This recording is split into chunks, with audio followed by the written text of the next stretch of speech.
Hello everyone, welcome to पवन वाग academy. This side Ankita.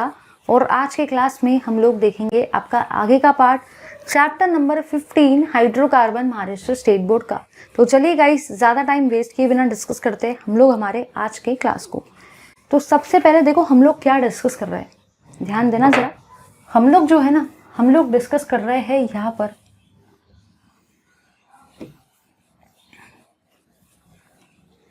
determining major and minor product, determining major and minor product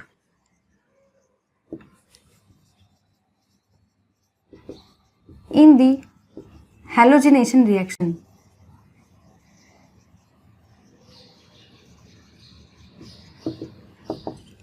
चलिए भाई, समझते जरा इस चीज को कि ये पॉइंट क्या कहना चाहता है।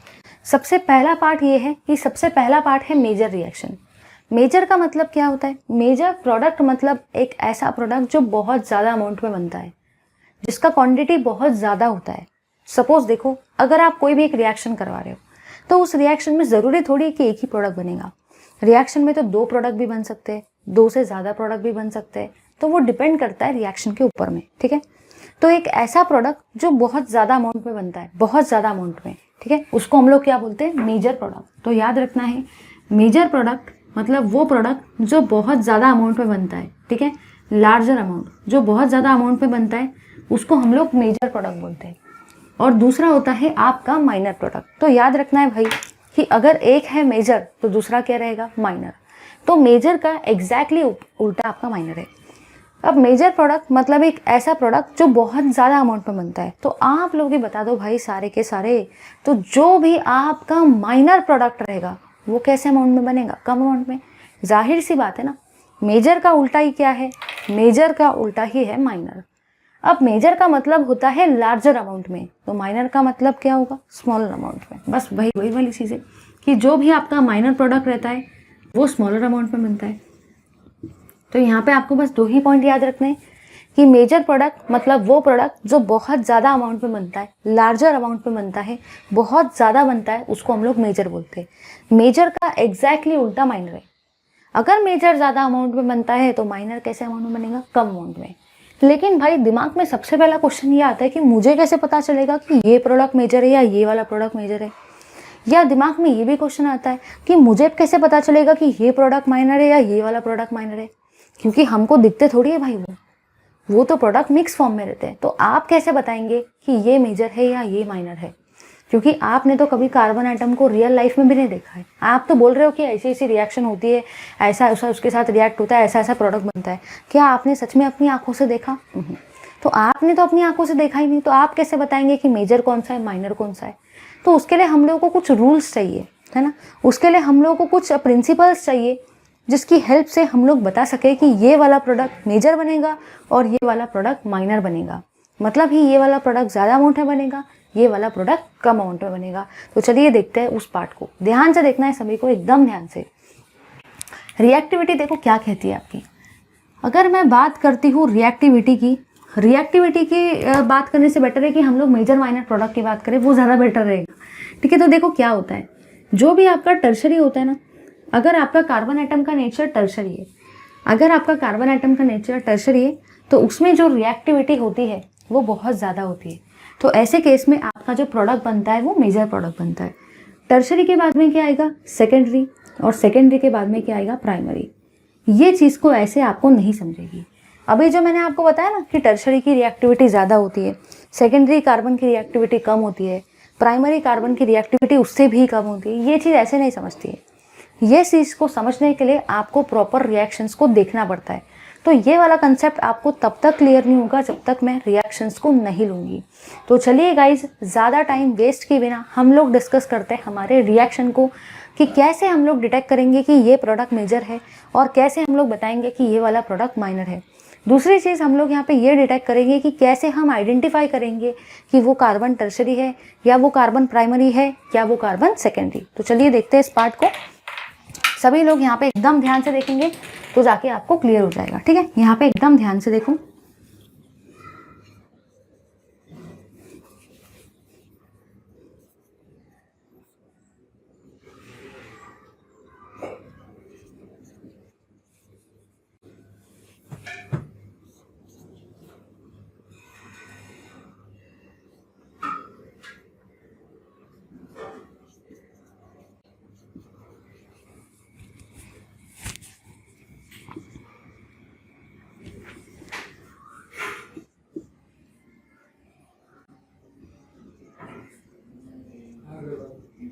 चलिए भाई, अब हम लोग देखते हैं इस पार्ट को। सभी लोग यहाँ पे ध्यान से समझेंगे। यहाँ पे आपका कोई भी फंक्शनल ग्रुप हो सकता है। इस फंक्शनल ग्रुप से हमें फिलहाल कोई भी लेना देना नहीं है। वो फंक्शनल ग्रुप हैलोजन भी हो सकता है, वो फंक्शनल ग्रुप नाइट्रो भी हो सकता है, OH ग्रुप भी हो सकता है ना, साइनाइड ग्रुप भी हो सकता है, कोई भी फंक्शनल ग्रुप वहाँ पे हो सकता है। हमें उस फंक्शनल ग्रुप से फिलहाल कोई भी लेना देना नहीं है। पहले तो अपन को प्रेडिक्ट करना सीखना है कि प्राइमरी कैसे आइडेंटिफाई करते, सेकेंडरी कैसे आइडेंटिफाई करते और टर्शरी कैसे आइडेंटिफाई करते हैं। अगर यही आइडेंटिफाई करते नहीं आएगा भाई, तो आप लोग रिएक्टिविटी को कैसे पहचानेंगे? अगर आप रिएक्टिविटी को ही नहीं पहचानेंगे तो क्या आप मेजर और माइनर प्रोडक्ट बता पाएंगे? नहीं। तो मेजर और माइनर प्रोडक्ट बताने के लिए सबसे पहले तो रिएक्टिविटी बतानी ज़रूरी है। और रिएक्टिविटी को एक्सप्लेन करने के लिए आपको सबसे पहले तो आइडेंटिफाई करते आना चाहिए कि प्राइमरी कार्बन कौन सा है, सेकेंडरी कौन सा है और टर्शरी कौन सा है, और हमारी रिएक्शन कहाँ पे होने वाली है। चलिए देखते हैं इस पार्ट को। यहाँ पे ज़रा ध्यान से देखना। आप लोगों ने देखो यहाँ पे क्या देखा, आप लोगों ने भाई यहाँ पे जो देखा ना वो ये है, ध्यान से देखो, ध्यान से, कि यहाँ पे जो आपका कार्बन है जो फंक्शनल ग्रुप से डायरेक्टली अटैच है। ध्यान से देखो, मतलब यहाँ पे जो आपका फंक्शनल ग्रुप वाला कार्बन है, यहाँ पे जो आपका फंक्शनल ग्रुप वाला कार्बन है वो डायरेक्टली कितने कार्बन से अटैच है? वो डायरेक्टली अटैच है एक कार्बन से। यहाँ पे आपका फंक्शनल ग्रुप से अटैच कार्बन, मतलब ही यहाँ पे आपका फंक्शनल ग्रुप वाला कार्बन एक ही कार्बन से डायरेक्टली अटैच है। तो इसको आप लोग क्या बोलते हो? इस कार्बन को आप लोग बोलते हो प्राइमरी कार्बन। समझ में आया कि प्राइमरी कार्बन किसको बोलते हैं? तो आपको याद रखना है कि यहाँ पे जो आपका फंक्शनल ग्रुप वाला कार्बन है, मतलब ये वाला कार्बन, ये डायरेक्टली एक ही कार्बन से अटैच है। तो इसको आप लोग क्या बोलेंगे? प्राइमरी कार्बन, क्योंकि वो एक ही कार्बन से डायरेक्टली अटैच है। यहाँ पे देखो, यहाँ पे जो आपका फंक्शनल ग्रुप वाला कार्बन है, यहाँ पे जो आपका फंक्शनल ग्रुप वाला कार्बन है वो दो कार्बन से डायरेक्टली अटैच है। अगर फंक्शनल ग्रुप वाला कार्बन एक कार्बन से डायरेक्टली अटैच है तो आप उसको प्राइमरी कार्बन बोलते हो। अगर फंक्शनल ग्रुप वाला कार्बन दो कार्बन से डायरेक्टली अटैच है तो आप उसको कौन सा कार्बन बोलोगे? Secondary carbon. तो ये वाला कार्बन होगा आपका secondary carbon. In the same fashion, अगर आपका फंक्शनल ग्रुप वाला कार्बन तीन कार्बन से डायरेक्टली अटैच है तो आप लोग उसको कौन सा कार्बन एटम बोलते हो? आप लोग उसको बोलते हो टर्शरी कार्बन। तो याद रखना है, कार्बन एटम में टोटल 3 टाइप की कैटेगरी होती है, प्राइमरी कार्बन, सेकेंडरी कार्बन और टर्शरी कार्बन। प्राइमरी कार्बन मतलब वो कार्बन जिसमें जो भी फंक्शनल ग्रुप वाला कार्बन है वो डायरेक्टली एक ही कार्बन से अटैच है। सेकेंडरी मतलब वो जिसमें जो आपका फंक्शनल ग्रुप वाला कार्बन है वो डायरेक्टली 2 कार्बन से अटैच है। और टर्शरी मतलब वो जिसमें आपका जो फंक्शनल ग्रुप वाला कार्बन है वो 3 कार्बन से डायरेक्टली अटैच है। ठीक है, आई होप सबको इतना क्लियर हो गया, प्राइमरी, सेकेंडरी और टर्शरी। अब रिएक्टिविटी कैसे करना है वो अपन लोग रिएक्शंस की हेल्प से समझेंगे। चलिए देखते हैं रिएक्शन को।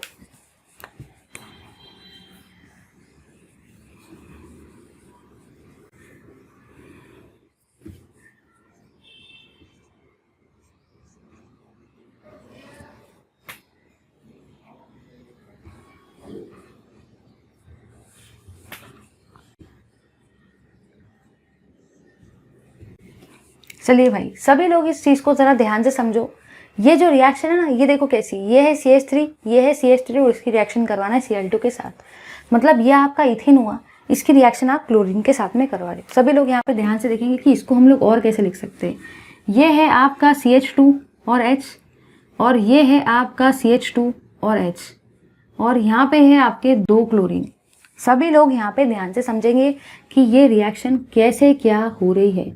ध्यान से देखो, एकदम ध्यान से। सबसे पहली और सबसे काम की चीज़ जो है वो ये है, देखो ये कार्बन के पास में कितने हाइड्रोजन अटैच है? 3। तो ये कार्बन के पास में कितने हाइड्रोजन है? 1 2 3। मतलब चीज़ तो सेम ही है। यहाँ पे मैंने 3 हाइड्रोजन को ऐसे लिखा था और यहाँ पे मैंने 3 हाइड्रोजन को ऐसे लिखा। 2 + 1 पे 3 होता है। इधर आ जाओ, यहाँ पे ये हाइड्रोजन भी 3 है। और क्या हम लोग ये 3 हाइड्रोजन को ऐसे भी लिख सकते हैं क्या? 2 हाइड्रोजन और 1 हाइड्रोजन, बिल्कुल लिख सकते हैं, क्योंकि 2 + 1 भी 3 होता है। 2 + 1 भी 3 होता है, तो उसको हम लोग वैसे भी लिख सकते हैं और ऐसे भी लिख सकते हैं। अब यहाँ पे आपका है Cl2, मतलब क्लोरीन कितने हैं? 2 है। तो ये 2 क्लोरीन को तो आप ऐसे भी लिख सकते हैं, बिल्कुल लिख सकते हैं। तो मेरे को कहना बस इतना है कि आप लोग इसको कैसे भी लिख सकते हैं, ज़रूरी नहीं है कि ऐसे ही लिखना है वैसे ही लिखना है। अब देखो क्या होगा, सबसे पहले छोटे मोटे बाय प्रोडक्ट HCl को कर देंगे घर के बाहर। सबसे पहले छोटे मोटे बाय प्रोडक्ट HCl को कर देंगे रिएक्शन के बाहर। कर दिया भाई। अब क्या करना है, जो भी चीज़ बच जाएगी ना उनको जोड़ देंगे, उनको चिपका लेंगे और प्रोडक्ट को बना लेंगे। ध्यान से देखो, यहाँ पे है आपका CH2, यहाँ पे है आपका H, ये तो एज इट इज है, यहाँ पे है आपका CH2।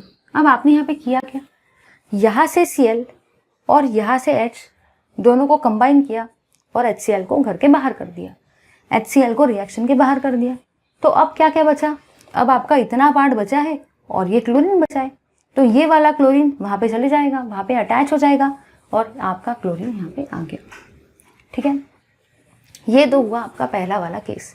तो आप लोगों ने यहाँ पे क्या देखा कि सबसे पहले छोटे मोटे बाय प्रोडक्ट HCl को कर देंगे घर के बाहर, सबसे पहले छोटे मोटे बाय प्रोडक्ट HCl को कर देंगे रिएक्शन के बाहर, जो भी चीज़ बच जाएंगी उनको जोड़ देंगे, उनको चिपका देंगे और प्रोडक्ट को बना लेंगे। तो यहाँ पे आपका इतना पार्ट बचा था और यहाँ पे क्लोरीन बचा था, तो मैंने क्लोरीन को इसके साथ ज्वाइन कर दिया और यहाँ पे प्रोडक्ट को बना लिया।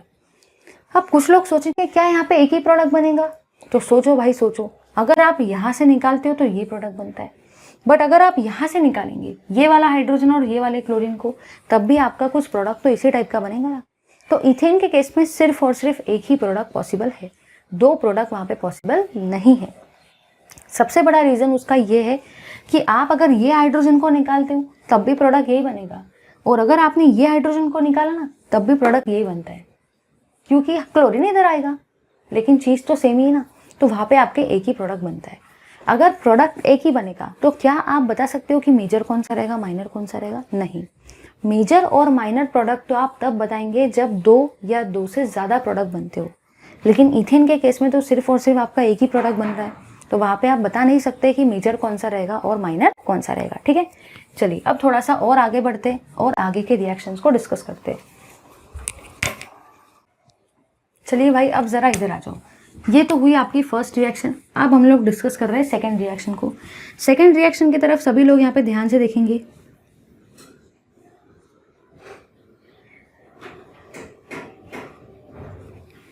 ये आपका रिएक्शन है और आपको करवाना है क्लोरीन के साथ में और बताना है कि यहाँ पे प्रोडक्ट कितने बनते हैं। आपको बताना है कि जब आप इन दोनों की रिएक्शन करवाते हो तो प्रोडक्ट कैसे कैसे बनेंगे और कितने बनेंगे, वो आपको यहाँ पे करना है।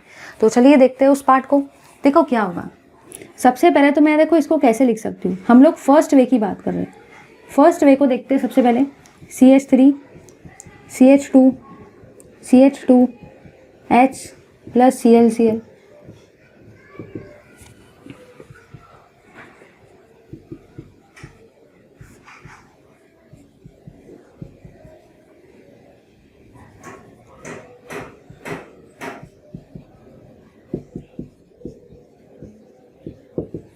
देखो भाई, अगर आप लोग ध्यान से देखते हो तो यहाँ पे आपके 3 कार्बन वाला अल्केन है, यहाँ पे भी तो आपके 3 कार्बन वाला ही अल्केन है, यहाँ पे भी तो आपके 3 कार्बन वाला ही अल्केन है। मतलब हम लोग क्या कह सकते हैं, मतलब हम लोग यहाँ पे ये कह सकते हैं कि ये तीनों चीज़ें सेम ही है, कुछ डिफरेंस नहीं है, क्योंकि यहाँ पे भी आपके 3 कार्बन वाला ही अल्केन है, यहाँ पे भी आपके 3 कार्बन वाला ही अल्केन है और यहाँ पे भी आपके 3 कार्बन वाला ही अल्केन है। मतलब हम लोग ये कह सकते हैं कि ये तीनों के तीनों सेम ही है, सिर्फ लिखने का तरीका अलग है। अब देखो फर्स्ट वाले केस में मैंने क्या किया, इस CH3 को मैंने लिखा CH2H के फॉर्म में। सेकेंड वाले केस में मैंने क्या किया, इस CH2 को लिखा CHH के फॉर्म में, लेकिन चीज़ सेम ही है। यहाँ पे 3 हाइड्रोजन थे, उसको कैसे लिखा, 2 हाइड्रोजन और 1 हाइड्रोजन, है तो 3 ही ना। यहाँ पे 2 हाइड्रोजन थे, उसको कैसे लिखा, 1 हाइड्रोजन और 1 हाइड्रोजन, चीज़ तो सेम ही है भाई। आगे देखते हैं, यहाँ पे है आपका Cl2, तो Cl2 मतलब क्लोरीन कितने हैं, 2, एक क्लोरीन सेकेंड क्लोरीन, एक क्लोरीन सेकेंड क्लोरीन, हो गया अपना काम। चलिए अब थोड़ा सा आगे बढ़ते हैं कि यहाँ पे एक्चुअली क्या होगा। सभी लोग यहाँ पे ध्यान से देखेंगे, ध्यान से देखना, एकदम ध्यान से। आप लोगों ने यहाँ पे ये देखा कि ये वाला हाइड्रोजन और ये वाला क्लोरीन सबसे पहले HCl बन के बाहर निकल जाएंगे। चलो सबसे पहले यहाँ पे आपका HCl तो बन गया भाई, सबसे पहले HCl बन गया। ये वाला हाइड्रोजन और ये वाले क्लोरीन ने सबसे पहले HCl बना दिया। सबसे पहले छोटे मोटे बाय प्रोडक्ट HCl को कर देंगे घर के बाहर, सबसे पहले छोटे मोटे बाय प्रोडक्ट HCl को कर देंगे रिएक्शन के बाहर। कर दिया मैंने HCl को घर के बाहर, कर दिया मैंने HCl को रिएक्शन के बाहर। यहाँ से H, यहाँ से Cl। अब क्या करेंगे भाई, वही जो हर बार करते आते, जो भी चीज़ बच जाएगी उनको जोड़ देंगे, उनको चिपका लेंगे और प्रोडक्ट को बना लेंगे। तो बचा क्या क्या है, आपका बचा है भाई ये वाला पार्ट और आपका बचा है ये वाला पार्ट। इन दोनों को जोड़ देंगे, इन दोनों को चिपका लेंगे और प्रोडक्ट को बना लेंगे। आ जाओ भाई इधर, ध्यान से देखना, ध्यान से। ये है आपका CH3, ये है आपका CH2, ये है आपका CH2। सबसे पहले आपने HCl को तो घर के बाहर कर दिया, रिएक्शन के बाहर कर दिया। जो भी चीज़ बच जाएगी उनको जोड़ देंगे, उनको चिपका लेंगे और प्रोडक्ट को बना लेंगे। तो यहाँ पे आपका ये वाला पार्ट बचा है, इसको किसके साथ जोड़ेंगे, ये वाले क्लोरीन के साथ में। जोड़ दिया भाई इसको ये वाले क्लोरीन के साथ में, हो गया, काम हो गया। चलिए अब सेकेंड केस की तरफ हम लोग मूव करते हैं। अगर मैं बात करती हूँ इसके केस में, चीज़ तो तीनों सेम ही है, ये भी प्रोपेन है, ये भी प्रोपेन है, ये भी प्रोपेन है, लेकिन लिखने का तरीका अलग अलग है। अब यहाँ पे देखो और क्या हो सकता है, ऐसा भी तो हो सकता है कि ये वाला हाइड्रोजन और ये वाला क्लोरीन बाहर निकल जाए। दो केसेस पॉसिबल है। पहला केस जो पॉसिबल है वो ये है कि यहाँ से ये वाला हाइड्रोजन और ये वाला क्लोरीन HCl बन के बाहर निकलेंगे। सेकेंड केस कौन सा पॉसिबल है, ये वाला हाइड्रोजन और ये वाला क्लोरीन भी तो HCl बन के बाहर निकल सकते हैं। तो चलिए भाई इसको निकाल दिया HCl बन के बाहर। तो सबसे पहले छोटे मोटे बाय प्रोडक्ट HCl को कर देंगे घर के बाहर, सबसे पहले छोटे मोटे बाय प्रोडक्ट HCl को कर देंगे रिएक्शन के बाहर। अगर HCl घर के बाहर हो गया, अगर HCl रिएक्शन के बाहर हो गया तो वो भाई अपना काम तो और भी आसान हो गया। अब क्या करेंगे, जो भी चीज़ बच जाएगी ना, जो भी चीज़ बच जाएगी ना, उनको जोड़ देंगे, उनको चिपका लेंगे और प्रोडक्ट को बना लेंगे। तो देखो यहाँ पे प्रोडक्ट क्या बनता है, ये है आपका CH3, ये है आपका CH, ये है आपका CH3 और यहाँ पे क्या आएगा, यहाँ पे आएगा आपका क्लोरीन। तो अब ज़रा ध्यान से अगर आप ऑब्जर्व करते हो तो आप लोगों ने यहाँ पे क्या क्या देखा। सबसे पहला पॉइंट जो आपने यहाँ डिस्कस किया वो ये है कि आपका जो अल्केन है उसमें 3 कार्बन है, प्रोपेन है, उसको हम लोग अलग अलग वे में लिख सकते हैं। पहले केस में हम लोगों ने इस पोजीशन से H को लिया और इस पोजीशन से Cl को लिया और उसको रिमूव किया। दोनों रिएक्शन में हम HCl को तो रिमूव कर रहे हैं, लेकिन HCl रिमूव करने का तरीका अलग अलग है। पहले रिएक्शन में प्राइमरी पोजीशन से HCl को रिमूव कर रहे हैं, सेकेंड रिएक्शन में सेकेंडरी पोजीशन से HCl को रिमूव कर रहे हैं और वहाँ पे क्लोरीन को लगा दिया। सीधी सीधी बात यह है कि जिस पोजीशन से आप हाइड्रोजन को रिमूव करते हो उसी पोजीशन पे आप क्लोरीन को लगाते हो, जिस पोजीशन से आप हाइड्रोजन को रिमूव करते हो उसी पोजीशन पे आप क्लोरीन को लगाते हो। अब ज़रा ध्यान से देखो, दिमाग में क्वेश्चन ये आता है कि जब प्रोपेन क्लोरीन के साथ में रिएक्शन करवाता है तो वहाँ पे तो आपके 2 प्रोडक्ट बनते हैं, वहाँ पे आपके 2 प्रोडक्ट बनते हैं। ये हुआ आपका पहला प्रोडक्ट और ये हुआ आपका सेकेंड प्रोडक्ट, है ना। तो आप लोगों ने यहाँ ये देखा कि जब आप प्रोपेन की रिएक्शन क्लोरीन के साथ करवाते हो तो वहाँ पे आपके प्रोडक्ट तो 2 बनते हैं। ये हुआ फर्स्ट प्रोडक्ट और ये हुआ आपका सेकेंड प्रोडक्ट। दिमाग में सबसे पहला क्वेश्चन ये आता है कि अगर प्रोडक्ट 1 बनता है तो मेजर माइनर का तो सवाल ही नहीं उठता है, क्वेश्चन ही नहीं अराइज होता है। लेकिन अगर प्रोडक्ट बाई चांस 2 बन जाते हैं, सपोज अगर 2 प्रोडक्ट बनते हैं, तो आपको तो उस केस में बताना पड़ेगा कि मेजर प्रोडक्ट कौन सा है और माइनर प्रोडक्ट कौन सा है। तो ऐसे केस में आपको इस रूल की ज़रूरत पड़ेगी। तो अगर आपको जज करना है कि मेजर कौन सा है, मतलब एक ऐसा प्रोडक्ट जो ज़्यादा अमाउंट में बनता हो, और माइनर कौन सा है, मतलब एक ऐसा प्रोडक्ट जो कम अमाउंट में बनता हो, तो आप लोग इस चीज़ का वहाँ पे हेल्प ले सकते हो। अब ज़रा ध्यान से देखो, अगर आप लोग ध्यान से देखते हो तो आप लोगों ने यहाँ ये देखा कि यहाँ पे आपका जो भी फंक्शनल ग्रुप वाला कार्बन है ना, फंक्शनल ग्रुप वाला कार्बन, वो डायरेक्टली तो एक ही कार्बन से अटैच है। ये कार्बन को मत काउंट करो, क्योंकि ये जो फंक्शनल ग्रुप वाला कार्बन है, मतलब ही आपका जो क्लोरीन वाला कार्बन है, वो डायरेक्टली बोल रही हूँ मैं, डायरेक्टली एक ही कार्बन से अटैच है। मतलब ये आपका क्या हुआ, ये जो है ना, ये आपका प्राइमरी है, ये आपका प्राइमरी प्रोडक्ट है। अगर मैं बात करती हूँ इसकी, तो यहाँ पे जो आपका फंक्शनल ग्रुप वाला कार्बन है, फंक्शनल ग्रुप वाला जो कार्बन है यहाँ पे, मतलब यहाँ पे जो आपका क्लोरीन वाला कार्बन है, वो डायरेक्टली तो 2 कार्बन से अटैच है। डायरेक्टली मतलब एग्जैक्टली उसके बाजू में होना चाहिए। देखो यहाँ पे फंक्शनल ग्रुप वाला कार्बन, मतलब ये क्लोरीन वाला कार्बन डायरेक्टली एक ही कार्बन से अटैच है। ये कार्बन डायरेक्टली थोड़ी उसके बाजू में, तो बाजू के बाजू में, तो वो अपने लिए यूजलेस है, इसलिए ये प्राइमरी है। यहाँ पे आपका जो फंक्शनल ग्रुप वाला कार्बन है वो डायरेक्टली 2 कार्बन से अटैच है, तो इसका नेचर क्या रहेगा, सेकेंडरी। अब एक प्राइमरी है, एक सेकेंडरी है। आप लोग ही बताओ भाई, अगर आप लोग चार्ट में देखते हो तो आप लोगों ने वहाँ ये देखा कि सेकेंडरी वाला पहले आता है या प्राइमरी वाला पहले आता है? पहले आता है आपका सेकेंडरी वाला। मतलब सेकेंडरी प्रोडक्ट कैसा रहेगा? सेकेंडरी प्रोडक्ट रहेगा आपका मेजर प्रोडक्ट, और प्राइमरी प्रोडक्ट कैसा रहेगा? प्राइमरी प्रोडक्ट रहेगा आपका माइनर प्रोडक्ट। तो याद रखना है कि कभी अगर आप हेलोजिनेशन रिएक्शन करवाते हो, अगर वहाँ पे एक ही प्रोडक्ट बनता है तो मेजर माइनर का सवाल ही अराइज नहीं होता है। लेकिन अगर आप कभी रिएक्शन करते हो और वहाँ पे 2 प्रोडक्ट बनते हैं या 2 से ज़्यादा प्रोडक्ट बनते हैं, तो ऐसे केस में आपको बताना बहुत ज़्यादा मस्ट होता है कि प्राइमरी कौन सा है और सेकेंडरी कौन सा है, और मेजर कौन सा है और माइनर कौन सा है।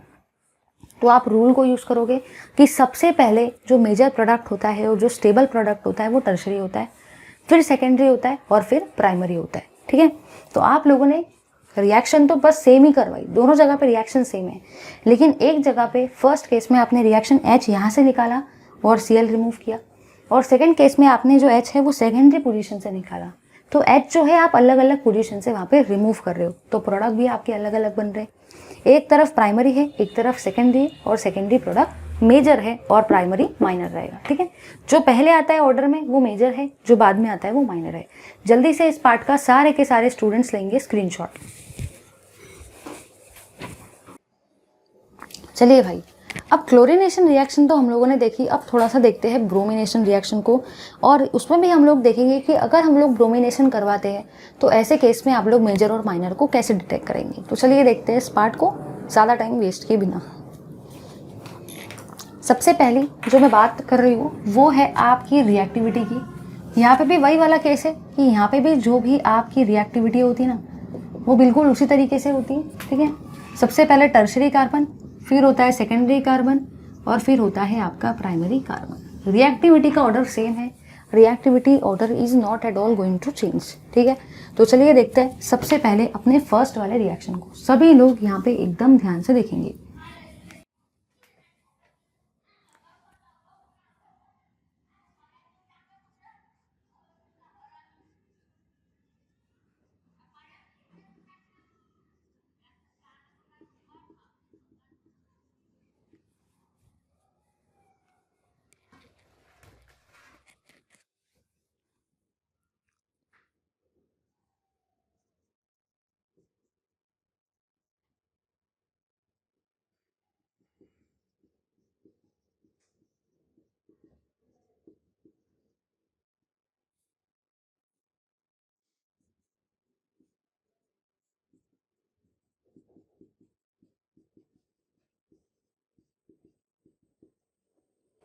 देखो, जैसे रिएक्शन क्लोरीनेशन की थी डुप्लीकेट वैसी की वैसी रिएक्शन आपकी ब्रोमिनेशन की, कुछ भी यहाँ पे डिफरेंस नहीं है, रिएक्शन सेम है, लेकिन आपकी प्रैक्टिस होनी चाहिए, कंसेप्ट एकदम क्रिस्टल क्लियर होना चाहिए, इसलिए मैं ये वाली रिएक्शन भी आपको करवा रही हूँ, सच दैट अगर ब्रोमिनेशन भी पेपर में आ जाता है तो भी आप कर सको। ठीक है, चलिए देखते हैं।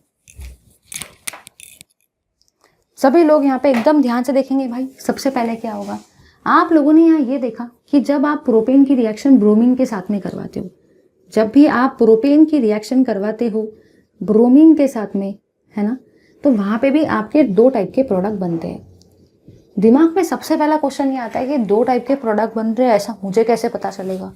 ये तो अभी आपने लिख दिया कि 2 टाइप के प्रोडक्ट बन रहे हैं, हमको कैसे पता चलेगा कि 2 प्रोडक्ट बनता है या 1 प्रोडक्ट? तो आपको वैसे देखना है कंडीशन को। देखो, अगर आप लोग ध्यान से देखते हो तो यहाँ पे आपको कार्बन 2 टाइप के दिख रहे हैं, एक कॉर्नर वाला और एक बीच में वाला। मतलब इससे आपको ये आइडिया मिलता है कि यहाँ पे आपके कहीं ना कहीं 2 प्रोडक्ट बनेंगे, क्योंकि एक कार्बन है कॉर्नर वाला और एक कार्बन है मिडल वाला। तो कार्बन 2 टाइप के है, मतलब प्रोडक्ट भी 2 टाइप के बनने के चांसेस है।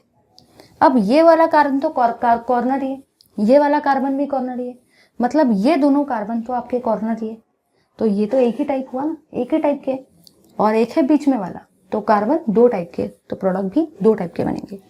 अब प्रोडक्ट कैसे कैसे 2 टाइप के बनेंगे वो अपन देखने वाले हैं कि कौन से 2 प्रोडक्ट बनते हैं। चलिए देखते हैं उसको। सबसे पहले क्या होगा वही भाई, कुछ नया नहीं होगा। सबसे पहले छोटे मोटे बाय प्रोडक्ट HBr को कर देंगे घर के बाहर, सबसे पहले छोटे मोटे बाय प्रोडक्ट HBr को कर देंगे रिएक्शन के बाहर, बस भाई वही होगा। फिर क्या करेंगे, जो भी चीज़ बच जाएगी ना, जो भी चीज़ बच जाएगी ना उनको जोड़ देंगे, उनको चिपका लेंगे और प्रोडक्ट को बना लेंगे। बस वही काम करना है। देखो ये है आपका CH3, ये है आपका CH2, ये है आपका CH2। अब क्या करेंगे, इसको आप लोग जोड़ देंगे इसके साथ में। बस वही काम करना है भाई, इधर से जोड़ो उधर से जोड़ो, कोई भी फर्क नहीं पड़ता। साइड में भी लगाया नीचे भी लगाया तो चीज़ तो सेम है। तो आपको यहाँ पे क्या याद रखना है, सबसे पहले छोटे मोटे बाय प्रोडक्ट HBr को कर देंगे घर के बाहर। सबसे पहले छोटे मोटे बाय प्रोडक्ट HBr को कर देंगे रिएक्शन के बाहर। जो भी चीज़ बच जाएगी ना उनको जोड़ देंगे, उनको चिपका लेंगे और प्रोडक्ट को बना लेंगे। ये तो पहला केस हुआ। अब सेकेंड केस में देखो क्या होगा, रिएक्शन तो पैटर्न सेम ही है, लेकिन रिएक्शन कौन से हाइड्रोजन के साथ में करवा रहे मैटर ये करता है।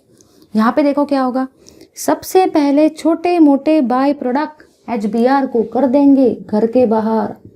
सबसे पहले छोटे मोटे बाय प्रोडक्ट HBr को कर देंगे रिएक्शन के बाहर। फिर क्या करेंगे भाई, बस भाई जो भी चीज़ बच जाएगी ना, जो भी चीज़ बच जाएगी ना उनको जोड़ देंगे, उनको चिपका लेंगे और प्रोडक्ट को बना लेंगे।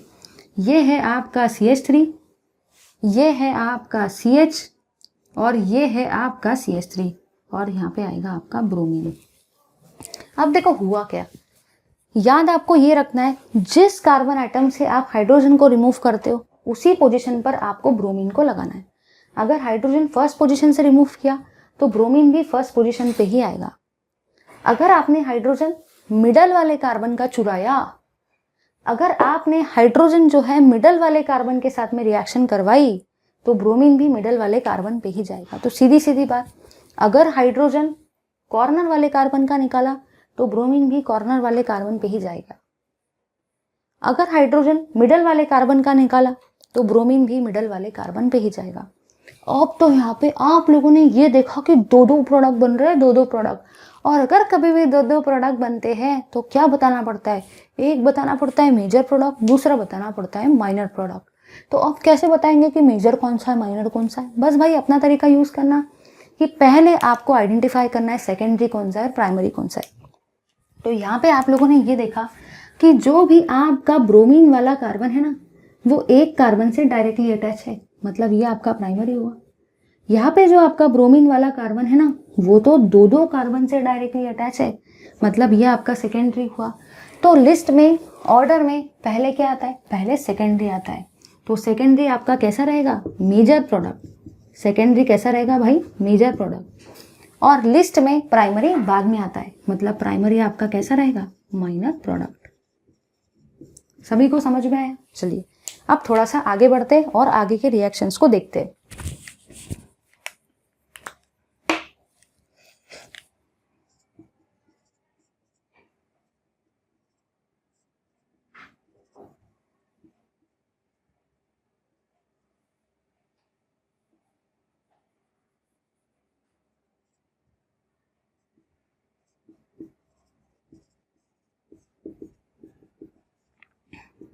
चलिए भाई अब हम लोग देख रहे हैं नेक्स्ट रिएक्शन को। अभी मैं फिलहाल आपको नाम नहीं लिखा रही क्योंकि नाम लिखते तो हर किसी को आता है, क्योंकि आप लोगों ने चैप्टर 14 को देखा है और चैप्टर 14 में तो मैंने आपको कॉमन नेम कैसे लेते हैं, IUPAC नेम कैसे थे, सब सिखाया है। अपन अभी स्पेसिफिकली रिएक्शन पे फोकस कर रहे हैं, नेमिंग पे मुझे फोकस नहीं करना है क्योंकि नेमिंग में ऑलरेडी पढ़ा चुकी हूँ।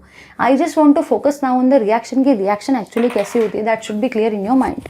चलिए देखते हैं इस पार्ट को। अगर आप लोग ध्यान से देखते हो तो यहाँ पे आपको टोटल कार्बन 4 दिख रहे हैं। अब अपन को क्या लेना देना, 4 हो 3 हो 5 हो, अपन को तो अपने रिएक्शन से मतलब है और रिएक्शन कौन से पोजीशन पे करवाना है उससे मतलब है। ठीक है, ध्यान से देखो यहाँ पे आपको कितने टाइप के कार्बन दिख रहे हैं, क्योंकि पहले तो आपको प्रेडिक्ट करना पड़ेगा कि प्रोडक्ट 2 बनेंगे, 3 बनेंगे, 4 बनेंगे या 1 बनेगा। कितने प्रोडक्ट बनेंगे वो तो आपको पहले आइडेंटिफाई करना है ना, फिर ही तो आप प्रोडक्ट बनाएंगे।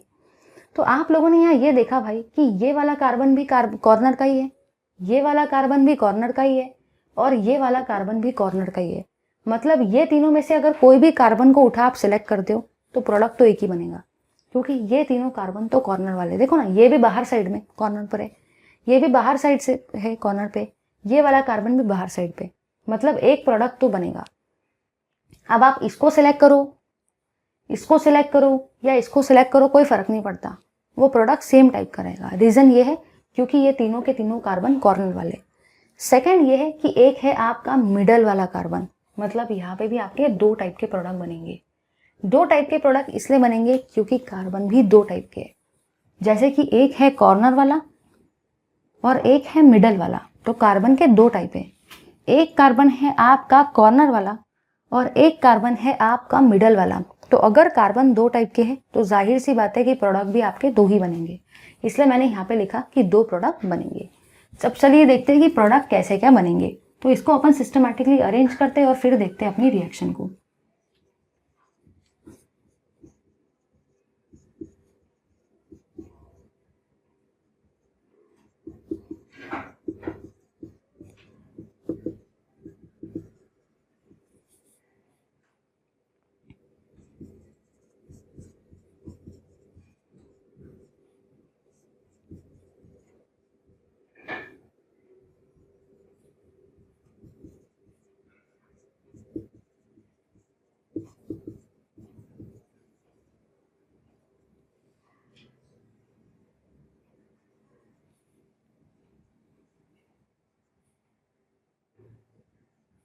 चलिए भाई, सभी लोग यहाँ पे एकदम ध्यान से देखेंगे। अगर आप लोग ध्यान से देखते हो तो आप लोगों ने यहाँ पे देखो ऑब्जर्व क्या किया, जो ये वाला कंपाउंड था ना ब्यूटेन, वही ये वाला कंपाउंड है। ये वाला और ये वाला सेम है, कोई भी डिफरेंस नहीं है। यहाँ पे भी टोटल 4 कार्बन है, यहाँ पे भी 4 कार्बन है, सिर्फ मैंने इसको थोड़ा सा अलग तरीके से लिखा। यहाँ पे 3 हाइड्रोजन थे ना, तो 3 हाइड्रोजन को हम ऐसा भी तो लिख सकते हैं 2 हाइड्रोजन और 1 हाइड्रोजन, बिल्कुल लिख सकते हैं। और यहाँ पे Br 2 थे तो उसको ऐसा भी तो लिख सकते हैं Br।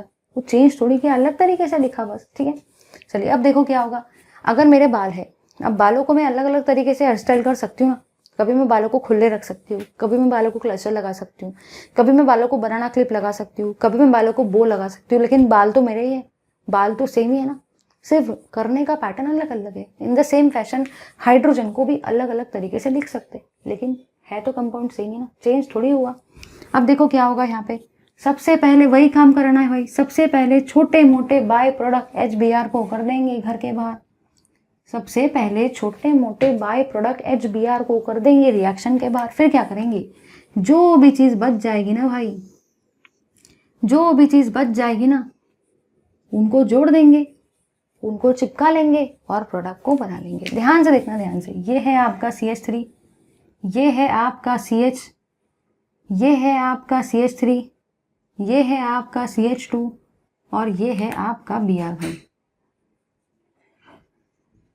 तो सबसे पहले छोटे मोटे बाय प्रोडक्ट HBr को कर देंगे घर के बाहर रिएक्शन के बाद। फिर क्या करेंगे, जो भी चीज बच जाएगी उनको जोड़ देंगे, उनको चिपका लेंगे और प्रोडक्ट को बना लेंगे, ठीक है। चलिए ये चीज तो थोड़ी क्लियर हो जाती है। अब थोड़ा सा आगे देखते हैं। ये तो फर्स्ट टाइप का प्रोडक्ट हुआ। आप सेकेंड टाइप के प्रोडक्ट में देखो क्या करेंगे। सबसे पहले छोटे मोटे बाय प्रोडक्ट HBr को कर देंगे घर के बाहर। सबसे पहले छोटे मोटे बाय प्रोडक्ट HBr को कर देंगे रिएक्शन के बाद। फिर क्या करेंगे, जो भी चीज़ बच जाएगी ना, जो भी चीज़ बच जाएगी ना, उनको जोड़ देंगे, उनको चिपका लेंगे और प्रोडक्ट को बना लेंगे। ज़रा ध्यान से देखना, ये है आपका कार्बन, ये है CH3, ये है आपका CH3, ये है आपका CH3। अब क्या होगा, ये वाले हाइड्रोजन के जगह पे आपका ब्रोमीन आ जाएगा। अब यहाँ पे ज़रा अगर आप ऑब्जर्व करते हो तो ध्यान से देखो और ऑब्जर्व करो। आप लोगों ने यहाँ ये देखा कि अगर आप हाइड्रोजन कॉर्नर वाले कार्बन से निकालते हो तो ब्रोमीन भी कार्बन वाले कार्बन पर ही जाके अटैच होगा। अगर आप हाइड्रोजन मिडल वाले कार्बन से निकालते हो तो ब्रोमीन भी मिडल वाले कार्बन पे ही जाएगा। तो जिस पोजीशन से आप कार्बन को रिमूव करते हो, आपका ब्रोमीन भी उसी पोजीशन पे जाके चिपकता है, अटैच होता है, ठीक है। अब ये तो हो गया। अगर प्रोडक्ट 2 बनते हैं, अगर रिएक्शन के अंदर में प्रोडक्ट 2 बनते हैं तो वहाँ पे सबसे पहले क्या बताना पड़ता है, मेजर कौन सा है और माइनर कौन सा है। मेजर मतलब वो प्रोडक्ट जो ज़्यादा अमाउंट में बनता हो, और माइनर मतलब वो प्रोडक्ट जो आपका कम अमाउंट में बनता हो। समझे या नहीं समझे। अब ज़रा इधर देखो भाई, आप लोगों ने यहाँ पे क्या देखा कि यहाँ पे जो आपका फंक्शनल ग्रुप वाला कार्बन है ना, वो डायरेक्टली तो एक ही कार्बन से अटैच है। कुछ लोग बोलेंगे क्या बात कर रहे हैं, यहाँ पे तो 3-3 कार्बन है। मैंने क्या बोला, डायरेक्टली कितने कार्बन से अटैच है। मैं ये नहीं पूछ रही कि कितने कार्बन है वहाँ पे, मैं ये पूछ रही हूँ कि डायरेक्टली कितने कार्बन से अटैच है, डायरेक्टली। तो यहाँ पे आपका जो फंक्शनल ग्रुप वाला कार्बन है वो डायरेक्टली एक ही कार्बन से अटैच है, या 2 कार्बन से अटैच है, या 3 से अटैच है। देखो और बताओ मुझे। यहाँ पे आपका जो फंक्शनल ग्रुप वाला कार्बन है ना भाई, वो तो डायरेक्टली सिर्फ और सिर्फ एक ही कार्बन से अटैच है, तो वो हुआ आपका प्राइमरी। ठीक है, चलिए अब ज़रा यहाँ पे आते हैं। अगर मैं बात करती हूँ आपके ये वाले कार्बन की, तो यहाँ पे जो आपका फंक्शनल ग्रुप वाला कार्बन है वो डायरेक्टली कितने कार्बन से अटैच है, 1 2 3। यहाँ पे आपका फंक्शनल ग्रुप वाला कार्बन डायरेक्टली 3 से अटैच है। अगर फंक्शनल ग्रुप वाला कार्बन डायरेक्टली 1 कार्बन से अटैच है तो प्राइमरी, अगर फंक्शनल ग्रुप वाला कार्बन डायरेक्टली 2 कार्बन से अटैच है तो सेकेंडरी, अगर फंक्शनल ग्रुप वाला कार्बन डायरेक्टली 3 कार्बन से अटैच है तो टर्शरी। तो ये हुआ टर्शरी। अब आपको बताना है मेजर कौन सा है, माइनर कौन सा है। रिएक्टिविटी सीरीज को देखो, सबसे पहले क्या आ रहा है, टर्शरी आ रहा है। मतलब टर्शरी प्रोडक्ट कैसा रहेगा, टर्शरी प्रोडक्ट रहेगा भाई आपका मेजर प्रोडक्ट। और दूसरा क्या है, प्राइमरी। प्राइमरी बाद में आ रहा है ना, तो प्राइमरी प्रोडक्ट कैसा रहेगा भाई, वो रहेगा आपका माइनर प्रोडक्ट। अब देखो बुक में है ना परसेंटेज दिया है कि ये इतने परसेंट में फॉर्म होता है, ये 99%, 50। पढ़ने वक्त तो बहुत मज़ा आता है, पढ़ते वक्त ऐसा लगता है अच्छा ऐसा है, लेकिन वो परसेंट का जो नंबर होता है वो आपको याद नहीं रहता कि इसमें 84 था या उसमें 94 था, इसमें 99 था, इसमें 74 था, किसमें वो याद ही मत करो। परसेंटेज का वैल्यू याद मत करो, बस ऐसे समझो कि मेजर कौन सा है माइनर कौन सा है बस। और वो ऐसा अंदाज उठना है कि ये मेजर होगा क्योंकि मैं बोल रहा हूँ, ये माइनर होगा, ऐसा नहीं। आपको वहाँ रूल को अप्लाई करना है। ठीक है, तो यहाँ पे आपका हेलोजिनेशन का पार्ट खत्म होता है, जिसमें हम लोगों ने रिएक्शन में प्रोडक्ट को कैसे आइडेंटिफाई करना है वो देखा, और प्रोडक्ट कितने बनेंगे वो भी ट्रिक की हेल्प से कैलकुलेट करना सीखा। तो जल्दी से इस पार्ट का स्क्रीनशॉट लो, फिर हम लोग देखते हैं फ्री रेडिकल मैकेनिज्म। चलिए भाई, अब हम लोग थोड़ा आगे बढ़ते हैं और अभी हम लोग देख रहे हैं फ्री रेडिकल मैकेनिज्म को।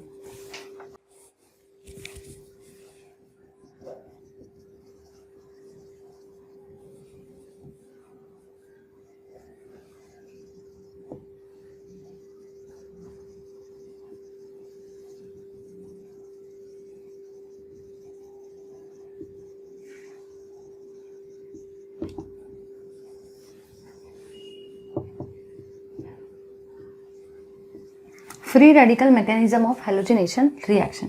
चलिए देखते हैं इस पार्ट को। सबसे पहले ज़रा ध्यान से देखना यहाँ पे कि हम लोग क्या डिस्कस करने वाले।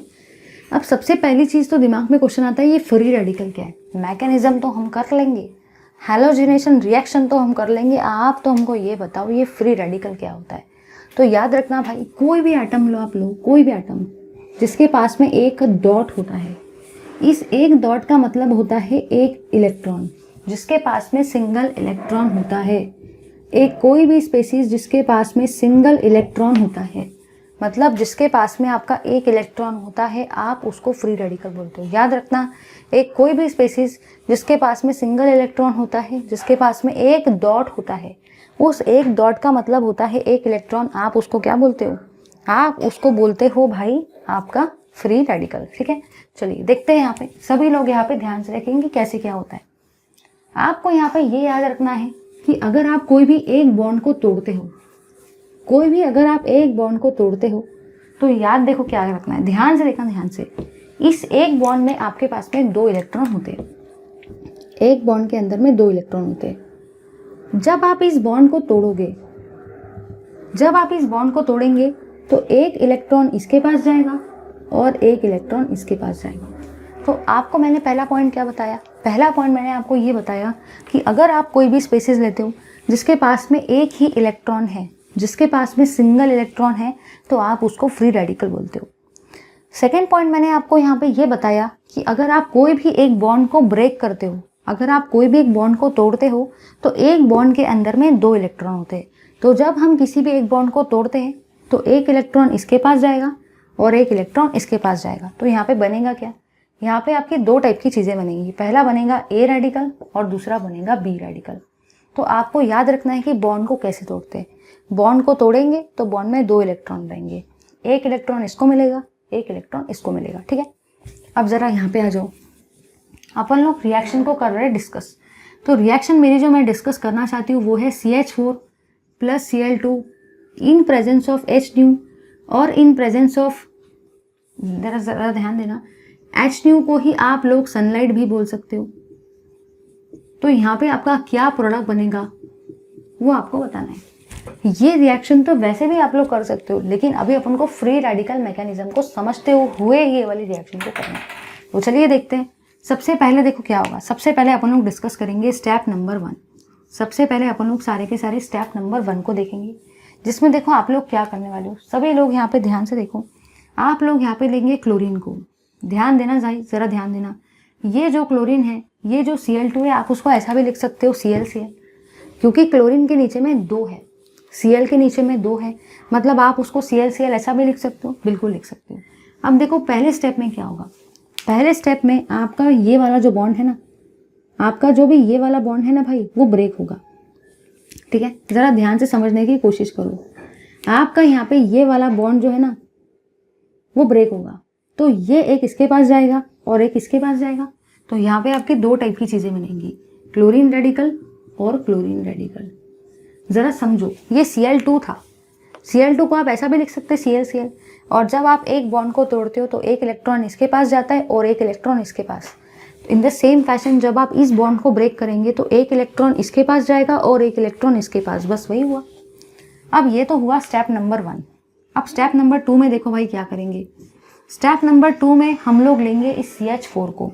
इस CH4 को देखो हम लोग और कैसे लिख सकते हैं। इस CH4 को क्या हम लोग ऐसे लिख सकते हैं क्या? ज़रा ध्यान से देखो और बताओ मुझे। ये था आपका Cl2। Cl2 को मैंने कैसे लिखा? ClCl। फिर एक बॉन्ड को तोड़ा तो Cl रेडिकल। फिर मैंने CH4 को उठाया। अब CH4 में कार्बन कितने हाइड्रोजन से अटैच है? 4। और यहाँ पे भी आपके कार्बन के आजू बाजू में कितने हाइड्रोजन है? 4 ही है ना, 1 + 3 4। तो यहाँ पे भी कार्बन के आजू बाजू में 4 हाइड्रोजन है, यहाँ पे भी कार्बन के आजू बाजू में 4 हाइड्रोजन है, तो चीज़ तो सेम ही है। अब देखो क्या होगा, ये बॉन्ड के पास में भी आपके 2 इलेक्ट्रॉन हैं, एक ये और एक ये। क्या होगा, जब आप इस बॉन्ड को ब्रेक करेंगे तो एक इलेक्ट्रॉन इसके पास जाएगा और एक इलेक्ट्रॉन इसके पास जाएगा, वैसे ही होगा ना भाई। अब देखो यहाँ पे क्या होगा, यहाँ पे बनेगा आपका CH3 radical plus H radical. करना कुछ भी नहीं है, जब आप इस बॉन्ड को यहाँ से तोड़ोगे तो एक बॉन्ड में 2 इलेक्ट्रॉन होते हैं, एक इलेक्ट्रॉन इसके पास जाएगा तो CH3 रेडिकल, एक इलेक्ट्रॉन इसके पास जाएगा तो H रेडिकल। अब अपन देखेंगे स्टेप नंबर 3 को। स्टेप नंबर 3 में देखेंगे क्या होता है। सभी लोग यहाँ पे ध्यान से देखेंगे। स्टेप नंबर 3 में आप देखो क्या करने वाले हो। आप उठाएंगे इसको, CH3 रेडिकल को आप उठाएंगे। तो मैंने उठा लिया भाई CH3 रेडिकल को। सेकेंड वाले रिएक्शन से CH3 रेडिकल को उठाओ और फर्स्ट वाले रिएक्शन से किसको उठाएंगे? Cl रेडिकल को। सेकेंड वाले रिएक्शन से CH3 को उठाया और फर्स्ट वाले रिएक्शन से Cl को उठाया, और अब अपन इन दोनों को जोड़ेंगे। तो देखो यहाँ पे कैसे क्या जोड़ेंगे इसको। ये वाला इलेक्ट्रॉन इसके साथ कंबाइन होगा और इनके बीच में बनेगा बॉन्ड CH3Cl। स्टेप नंबर 4 में देखो क्या होगा। स्टेप नंबर 4 में आप यहाँ से इसको उठाएंगे H रेडिकल को। तो उठाया भाई मैंने H रेडिकल को, और रिएक्शन नंबर 1 से उठाएंगे Cl रेडिकल को। तो उठाया भाई मैंने यहाँ से Cl रेडिकल को। अब क्या करेंगे, अब आप इन दोनों को भी यहाँ पे कंबाइन करेंगे और यहाँ पे आपका क्या बनेगा? HCl। चलिए अब ज़रा एक चीज़ को समझ लेते हैं। इस रिएक्शन को एक बार अपन लोग क्विकली रिवाइज करते हैं कि ये रिएक्शन एक्चुअली कैसे क्या हो रही है, वो देख लेते हैं। चलो सबसे पहला पॉइंट जो आपको यहाँ पे समझना है वो ये है भाई कि आपने पहले Cl को उठाया और Cl2 को कैसे लिखते हैं? ClCl। जब आप एक बॉन्ड को तोड़ते हो तो एक Cl के पास में इलेक्ट्रॉन यहाँ जाएगा और सेकेंड इलेक्ट्रॉन इस Cl के पास में जाएगा, तो यहाँ पे बनेगा Cl रेडिकल, यहाँ पे भी बनेगा आपका Cl radical. First point. Second point में क्या करेंगे, इस मीथेन को उठाएंगे और इस CH4 को आप कैसा लिख सकते हो? CH3H के फॉर्म में। जब आप इस बॉन्ड को ब्रेक करेंगे तो एक इलेक्ट्रॉन जाएगा इधर, एक इलेक्ट्रॉन जाएगा इधर, तो यहाँ पे आपका बना CH3 रेडिकल और यहाँ पे आपका बना H रेडिकल। अब 2 स्टेप हो गई। अब क्या करेंगे, इसको इसके साथ कंबाइन करेंगे। देखो ध्यान से, यहाँ पे मैंने लिखा CH3, यहाँ पे मैंने लिखा Cl। इन दोनों को कंबाइन करेंगे, इन दोनों को, यहाँ CH3 यहाँ Cl, जोड़ दो। जब ये दोनों इलेक्ट्रॉन एक दूसरे के साथ में जुड़ेंगे तो CH3Cl के बीच में बॉन्ड बनेगा। तो पहले इन दोनों को जोड़ दिया, अब कौन से दोनों को जोड़ेंगे? अब इन दोनों को जोड़ो। तो पहले आपने इसको तोड़ा, फिर आपने इसको तोड़ा, इसको तोड़ने के बाद ये प्रोडक्ट बने, इसको तोड़ने के बाद ये दोनों प्रोडक्ट बने, फिर आपने ये दोनों को कंबाइन किया तो ये प्रोडक्ट बना। अब आप किसको कंबाइन करेंगे? ये दोनों को। तो यहाँ पे मैंने लिखा H रेडिकल, यहाँ पे मैंने लिखा Cl रेडिकल, इनको कंबाइन करेंगे और प्रोडक्ट को बनाएंगे। तो इस टाइप से यहाँ पे आपके प्रोडक्ट बनते। ये हुआ आपका फ्री रेडिकल मैकेनिज्म। मतलब रेडिकल के थ्रू हम लोग कैसे रिएक्शन को करते हैं। जल्दी से इस पार्ट का स्क्रीनशॉट लो। हो सके तो बुक से इस पार्ट को मत पढ़ना, क्योंकि बुक में स्टेप्स बराबर नहीं दिए, उससे पता नहीं कुछ तो भी गड़बड़ी किया है वहाँ पे, तो बुक से पढ़ो ही मत, इसको यहाँ से पढ़ो, ही ज़्यादा सिस्टमैटिक है। ठीक है, जल्दी से स्क्रीनशॉट लो। चलिए भाई, अब हम लोग देखते हैं कंबशन रिएक्शन को कि कैसे क्या आप लोग कंबशन रिएक्शन को करवाएंगे। चलिए देखते हैं।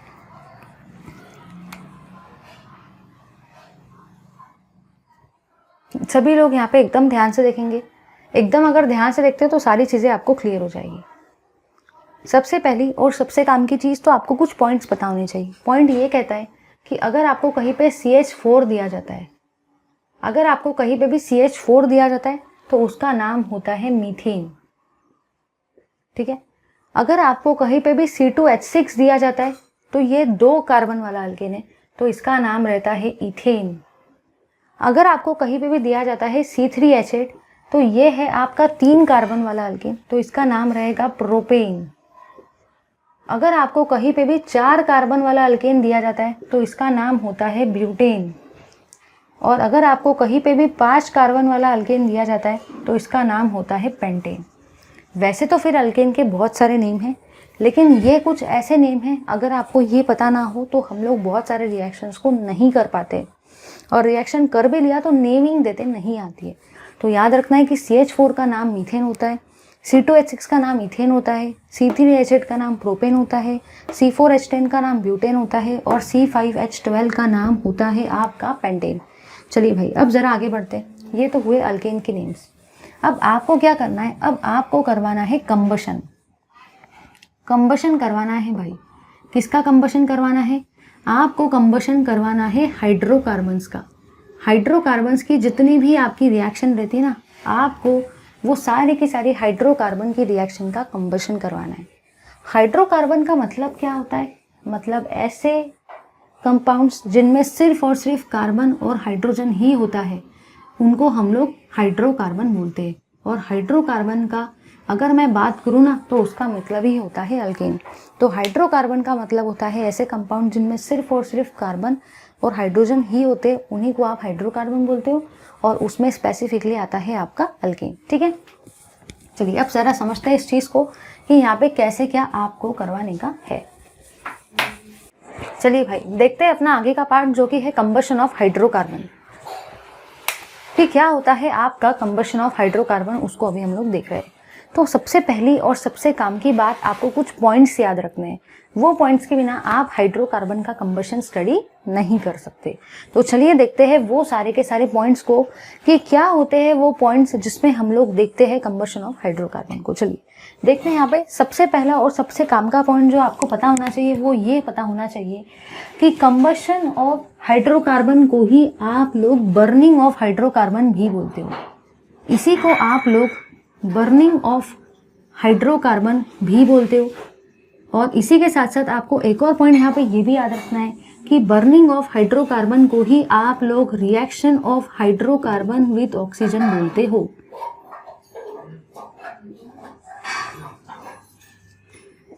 तो यहाँ पे आपको ये 3 मेजर पॉइंट्स याद रखने कि कंबशन ऑफ हाइड्रोकार्बन का ही दूसरा नाम है बर्निंग ऑफ हाइड्रोकार्बन, और बर्निंग ऑफ हाइड्रोकार्बन का एक और नाम है reaction of hydrocarbon with oxygen.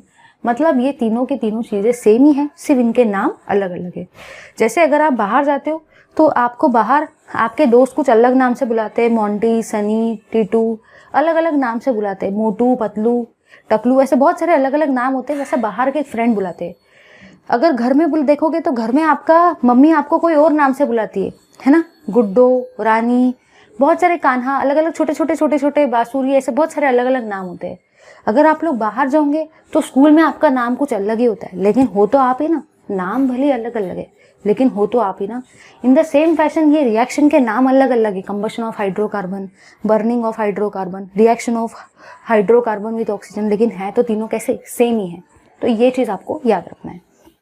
चलिए अब आपको सेकंड पॉइंट देखो, यहाँ पे क्या याद रखना है कि जो भी आपका हाइड्रोकार्बन होता है, आप अगर कभी भी हाइड्रोकार्बन को लेते हो तो आपको याद रखना है कि हाइड्रोकार्बन के अंदर में जब आप ऑक्सीजन को डालते हो तो हमेशा वहाँ पे CO2 + H2O बनता है। याद रखना है इस चीज़ को कि कभी भी अगर आपने हाइड्रोकार्बन को लिया, हाइड्रोकार्बन मतलब वो कंपाउंड जिनमें कार्बन और हाइड्रोजन ही होता है, और अगर आप उसकी रिएक्शन करवाते हो ऑक्सीजन के साथ में, तो हमेशा वहाँ पे दो चीज़ें बनती है। कौन सी दो चीज़ें?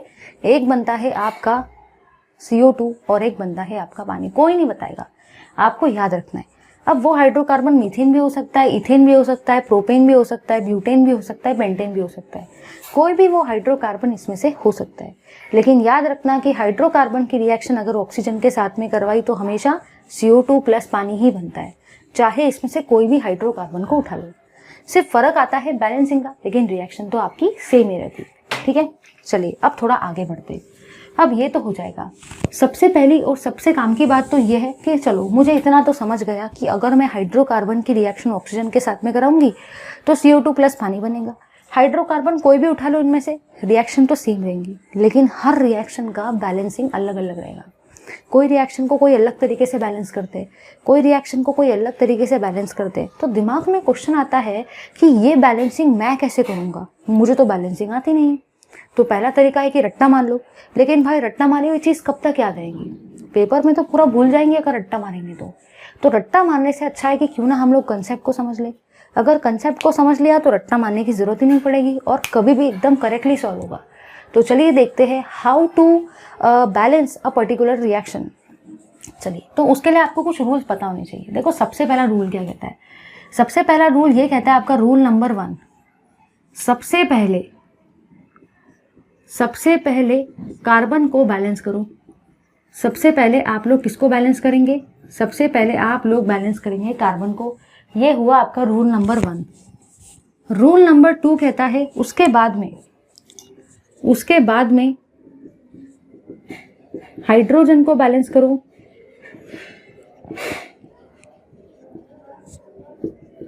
और रूल नंबर 3 कहता है कि सबसे लास्ट में ऑक्सीजन को बैलेंस करो।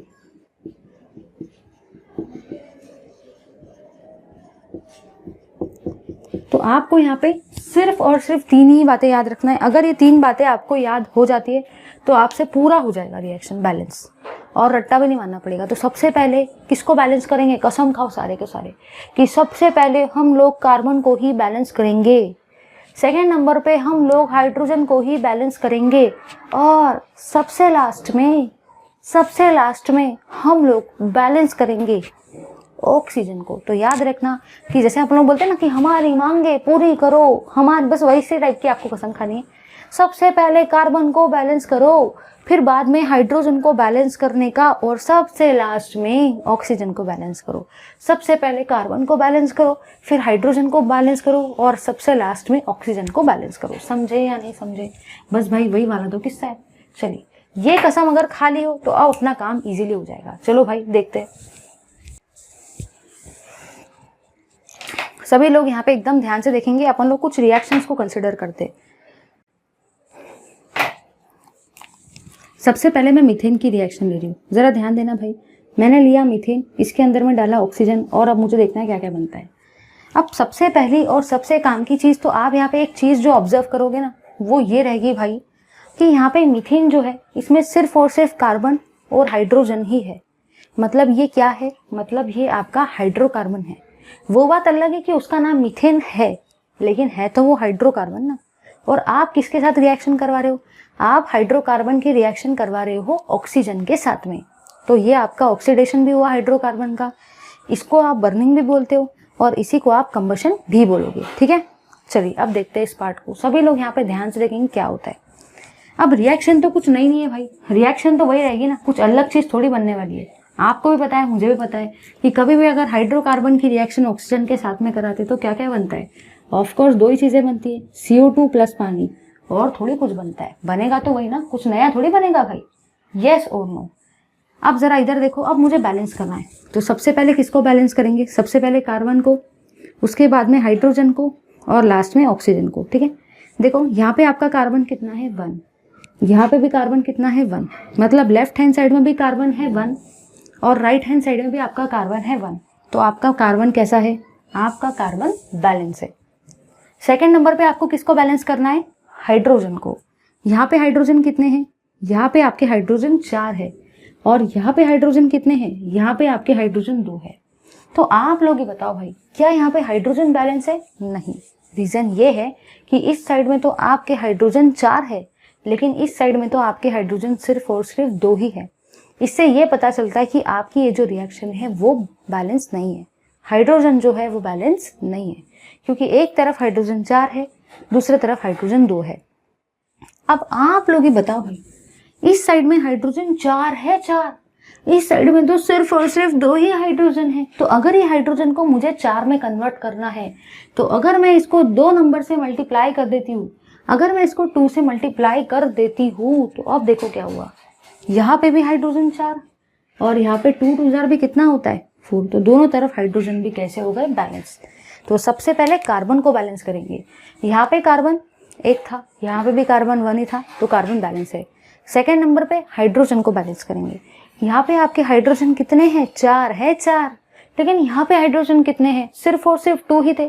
तो यहाँ पे मुझे कोई ऐसे नंबर से मल्टीप्लाई करना पड़ेगा जिससे मेरे हाइड्रोजन कितने हो जाए, 4। तो इसीलिए मैंने यहाँ पर 2 से मल्टीप्लाई किया, क्योंकि 2 2 जार 4 होता है। अगर मेरे हाइड्रोजन भी 4 हो गए तो दोनों तरफ हाइड्रोजन बैलेंस हो जाएंगे। सबसे लास्ट में किसको बैलेंस करेंगे, ऑक्सीजन को बैलेंस करेंगे। भाई इधर आ जाओ, इधर ध्यान से देखो, ध्यान से। यहाँ पे आपके ऑक्सीजन है 2 है 2, और यहाँ पे देखो ऑक्सीजन कितने हैं, यहाँ पे है आपके ऑक्सीजन 2, और यहाँ पे देखो, यहाँ पे भी आपके ऑक्सीजन है 2। तो 2 + 2 कितना होता है, 4। तो आप लोगों ने यहाँ पे ये देखा भाई कि राइट साइड में आपके ऑक्सीजन 4 है, देखो ना, यहाँ पे 2 है और यहाँ पे भी 2 है। तो राइट साइड में ऑक्सीजन 4 है, लेकिन लेफ्ट साइड में ऑक्सीजन कितने हैं, 2। तो क्या रिएक्शन बैलेंस है, नहीं, क्योंकि ऑक्सीजन एटम एक साइड में तो 4 है, लेकिन दूसरे साइड में सिर्फ और सिर्फ 2 है। तो यहाँ पे आपको कोई ऐसे नंबर से मल्टीप्लाई करना पड़ेगा जिससे इस साइड भी ऑक्सीजन आपके 4 हो जाए। तो इस साइड अगर ऑक्सीजन 4 है, इस साइड अगर ऑक्सीजन 2 है, तो आपके ऑक्सीजन एटम रिएक्शन में बैलेंस नहीं है। तो अगर आपको ऑक्सीजन एटम को रिएक्शन में बैलेंस करना है, तो यहाँ पे आपको कोई ऐसे नंबर से मल्टीप्लाई करना पड़ेगा जिससे आपका यहाँ पे भी नंबर ऑफ ऑक्सीजन 4 हो जाए। तो अगर मैंने यहाँ पे इसको 2 से मल्टीप्लाई किया, तो ये 2 2 जार 4 हो जाएगा, तो हो जाएगा भाई ये भी 4, और ये भी 2 + 2 4 हो जाएगा। तो मेरे ऑक्सीजन भी कैसे हो गए, बैलेंस। अगर ऑक्सीजन बैलेंस हो गए तो रिएक्शन भी क्या हो जाएगी, रिएक्शन भी हो जाएगी भाई बैलेंस। तो आपको बस इतना ही याद रखना है कि हाइड्रोकार्बन की रिएक्शन तो बड़ी ही आसान है, कोई भी कर सकता है, लेकिन याद आपको ये बात का रखना है कि हमेशा अगर हाइड्रोकार्बन की रिएक्शन ऑक्सीजन के साथ में कराते हैं तो 2 चीज़ें बनती है, CO2 + पानी। उसमें भी आपको याद रखना है कि रिएक्शन को बैलेंस हमेशा स्टेप बाय स्टेप मैनर में ही करना है। सबसे पहले आप लोग हमेशा कार्बन को ही बैलेंस करेंगे, सेकेंड नंबर पे हाइड्रोजन को ही बैलेंस करेंगे, और सबसे लास्ट में किसको बैलेंस करेंगे, ऑक्सीजन को बैलेंस करेंगे। ठीक है, इसी के साथ साथ आपको अल्केन के नेम्स भी पता होने चाहिए। तो अभी हम लोगों ने देखा कि मीथेन का किस तरीके से कंबशन होगा। अब हम लोग देखने वाले हैं भाई आपका कंबशन ऑफ इथेन। इथेन का कंबशन देखते कैसे क्या होता है। चलिए भाई, अब हम लोगों ने मीथेन का तो बैलेंसिंग देख लिया कि किस तरीके से होता है। अब हम लोग देखेंगे अपने नेक्स्ट वाले को, जिसका नाम है आपका इथेन। तो चलिए देखते हैं इथेन को किस तरीके से आप लोग करेंगे। तो यहाँ पे मैंने देखो क्या क्या लिया, यहाँ पे मैंने लिया है आपका C2H6। क्या लिया है भाई, यहाँ पे मैंने लिया है C2H6। इसकी भी रिएक्शन करवाएंगे ऑक्सीजन के साथ। सबसे पहले चेक कर लो कि C2H6 भी एक हाइड्रोकार्बन है, क्योंकि यहाँ पे सिर्फ और सिर्फ हाइड्रोजन और कार्बन ही प्रेजेंट है। इसकी भी रिएक्शन आप ऑक्सीजन के साथ में करवा रहे हो, मतलब उसी को आप कंबशन भी बोलते हो, उसी को आप बर्निंग भी बोलते हो, उसी को आप reaction of hydrocarbon with oxygen भी बोलते हो। बनेगा भी क्या, ये चीज़ तो फिक्स है भाई, ये चीज़ चेंज नहीं होने वाली है कि कभी भी अगर हाइड्रोकार्बन की रिएक्शन ऑक्सीजन के साथ में कराएंगे तो CO2 + पानी ही बनेगा। अब देखो क्या करेंगे, सभी लोग यहाँ पे ध्यान से देखो। सबसे पहले किसको बैलेंस करेंगे, कार्बन को, फिर हाइड्रोजन को, और सबसे लास्ट में ऑक्सीजन को। यहाँ पे कार्बन कितने हैं, 2। यहाँ पे कार्बन कितना है, सिर्फ और सिर्फ 1। यहाँ पे कार्बन 2 है और यहाँ पे कार्बन 1 है। तो क्या आपके कार्बन एटम यहाँ पे बैलेंस है, कार्बन एटम तो बैलेंस है ही नहीं, क्योंकि यहाँ पे कार्बन 2 है, 2, और यहाँ पे तो आपका सिर्फ और सिर्फ कार्बन 1 ही है। तो आप लोग ही बताओ भाई, एक तरफ कार्बन 2 है, एक तरफ कार्बन 1 है, तो कार्बन एटम रिएक्शन में बैलेंस नहीं है। तो आपको बैलेंस करवाना पड़ेगा। अब एक साइड में अगर 2 है तो इस साइड कौन से नंबर से मल्टीप्लाई करेंगे जिस तरीके से इस साइड भी 2 हो जाए। तो अगर मैं यहाँ पे 2 से मल्टीप्लाई करती हूँ तो यहाँ पे भी आपके कार्बन 2 है, और अब देखो यहाँ पे भी आपके कार्बन कितने हो गए 2, मतलब कार्बन एटम दोनों तरफ 2-2 हो गए, तो कार्बन एटम बैलेंस हो गए। चलिए भाई अब आगे बढ़ते हैं। अब आपको सेकंड नंबर पे किसको बैलेंस करना है, हाइड्रोजन को। आ जाते हैं इधर। यहाँ पे आपके हाइड्रोजन कितने हैं, 6 है, 6। एक साइड में हाइड्रोजन 6 है। यहाँ पे आपके हाइड्रोजन कितने हैं, 2। तो हाइड्रोजन एटम क्या बैलेंस है, नहीं, क्योंकि एक साइड में रिएक्शन के हाइड्रोजन एटम 6 है और दूसरे साइड आपके हाइड्रोजन एटम 2 है। इसका मतलब आपकी जो रिएक्शन है वो बैलेंस नहीं हुई है। तो अगर मुझे रिएक्शन को बैलेंस करना है तो दोनों साइड में मेरे हाइड्रोजन कितने होने चाहिए, 6। तो आप लोग ही बता दो भाई, आप लोग ही बता दो। इस साइड में हाइड्रोजन 6 है और मुझे इस साइड में भी उसका 6 लाने का है, तो कैसे करेंगे। इसको अगर मैं 3 से मल्टीप्लाई कर देती हूँ तो 3 2 जार भी कितना हो जाएगा, 6 हो जाएगा। यहाँ पे भी कितना है, 6 है। तो हाइड्रोजन क्या हो जाएंगे, बैलेंस। दोनों तरफ हो जाएंगे 6-6, हाइड्रोजन हो गए बैलेंस। देखो भाई देखो, यहाँ पे हाइड्रोजन है 6, यहाँ पे 2 थे। तो मैंने ये सोचा कि यहाँ पे मैं कौन से नंबर से मल्टीप्लाई करूँ सो दैट यहाँ पे भी 6 हो जाए। फिर मेरे को क्लिक हुआ, हाँ अगर मैं यहाँ पे 3 नंबर से मल्टीप्लाई कर देती हूँ ना तो 3 2 जार भी तो कितना होता है, 6 ही होता है ना। इसलिए यहाँ पे मैंने कौन से नंबर से मल्टीप्लाई किया, 3 से। तो दोनों तरफ हाइड्रोजन बैलेंस। सबसे लास्ट में किसको बैलेंस करेंगे, ऑक्सीजन को। अब यहाँ पे आपके ऑक्सीजन है 2, यहाँ पे कितने हैं, यहाँ पे ऑक्सीजन 2 है। अब यहाँ पे आ जाओ, यहाँ पे देखो कितने हैं ऑक्सीजन एटम। ध्यान से देखते हैं भाई, ध्यान से देखेंगे। यहाँ पे आपके ऑक्सीजन एटम 2 है। यहाँ पे आ जाओ, यहाँ पे कितना है, 2 2 जार कितना होता है, 4। यहाँ पे ऑक्सीजन 4 है, 2 2 जार 4 प्लस यहाँ पे कितना है, यहाँ पे है 3, यहाँ पे है 2 2 जार 4 ऑक्सीजन है इस साइड में और इधर 3, तो 4 + 3 7। लेफ्ट साइड में आपके ऑक्सीजन एटम है 2 और राइट साइड में ऑक्सीजन एटम है 7। तो क्या आपके ऑक्सीजन बैलेंस है, नहीं, क्योंकि एक साइड ऑक्सीजन है 2, एक साइड ऑक्सीजन है 7, मतलब आपके ऑक्सीजन एटम बैलेंस नहीं है। तो आपको सबसे लास्ट में किसको बैलेंस करना पड़ेगा, ऑक्सीजन एटम को। लेकिन आप सोचेंगे मैं बैलेंस करूँ तो कैसे करूँ, क्योंकि 7 तो एक ऑड नंबर है। और आप लोग ही बताओ भाई, क्या ऑड नंबर कभी 2 के टेबल में आता है, क्या ऑड नंबर किसी और टेबल में आता है, बिल्कुल आता ही नहीं, क्योंकि वो ऑड होता है, नेचुरली वो ऐसा ही होता है। ऑड नंबर कभी भी 2 के टेबल में नहीं आता। तो अगर सीधा साधा रहता तो मैं कर भी देती थी, लेकिन अब ऑड नंबर आ गया तो कैसे करूँ यार, ऑड नंबर आ गया कैसे करूँ। याद रखना, कभी भी अगर ऑड नंबर आ जाए वो 2 के टेबल में नहीं आता। तो आप उसको क्या लिखेंगे, देखो 7/2। मुझे यहाँ पे /2 क्यों लगाना पड़ा, क्योंकि ये नंबर ऑड है और ऑड नंबर कभी भी 2 के टेबल में नहीं आता। कभी भी अगर आपको ऐसा नंबर दिख जाए जो 2 के टेबल में नहीं आता हो, जैसे कि ऑड नंबर 9 है, 7 है, आपका 11 है, आपका 13 है, 15 है, ये कोई ऐसे नंबर्स हैं जो 2 के टेबल में नहीं आते।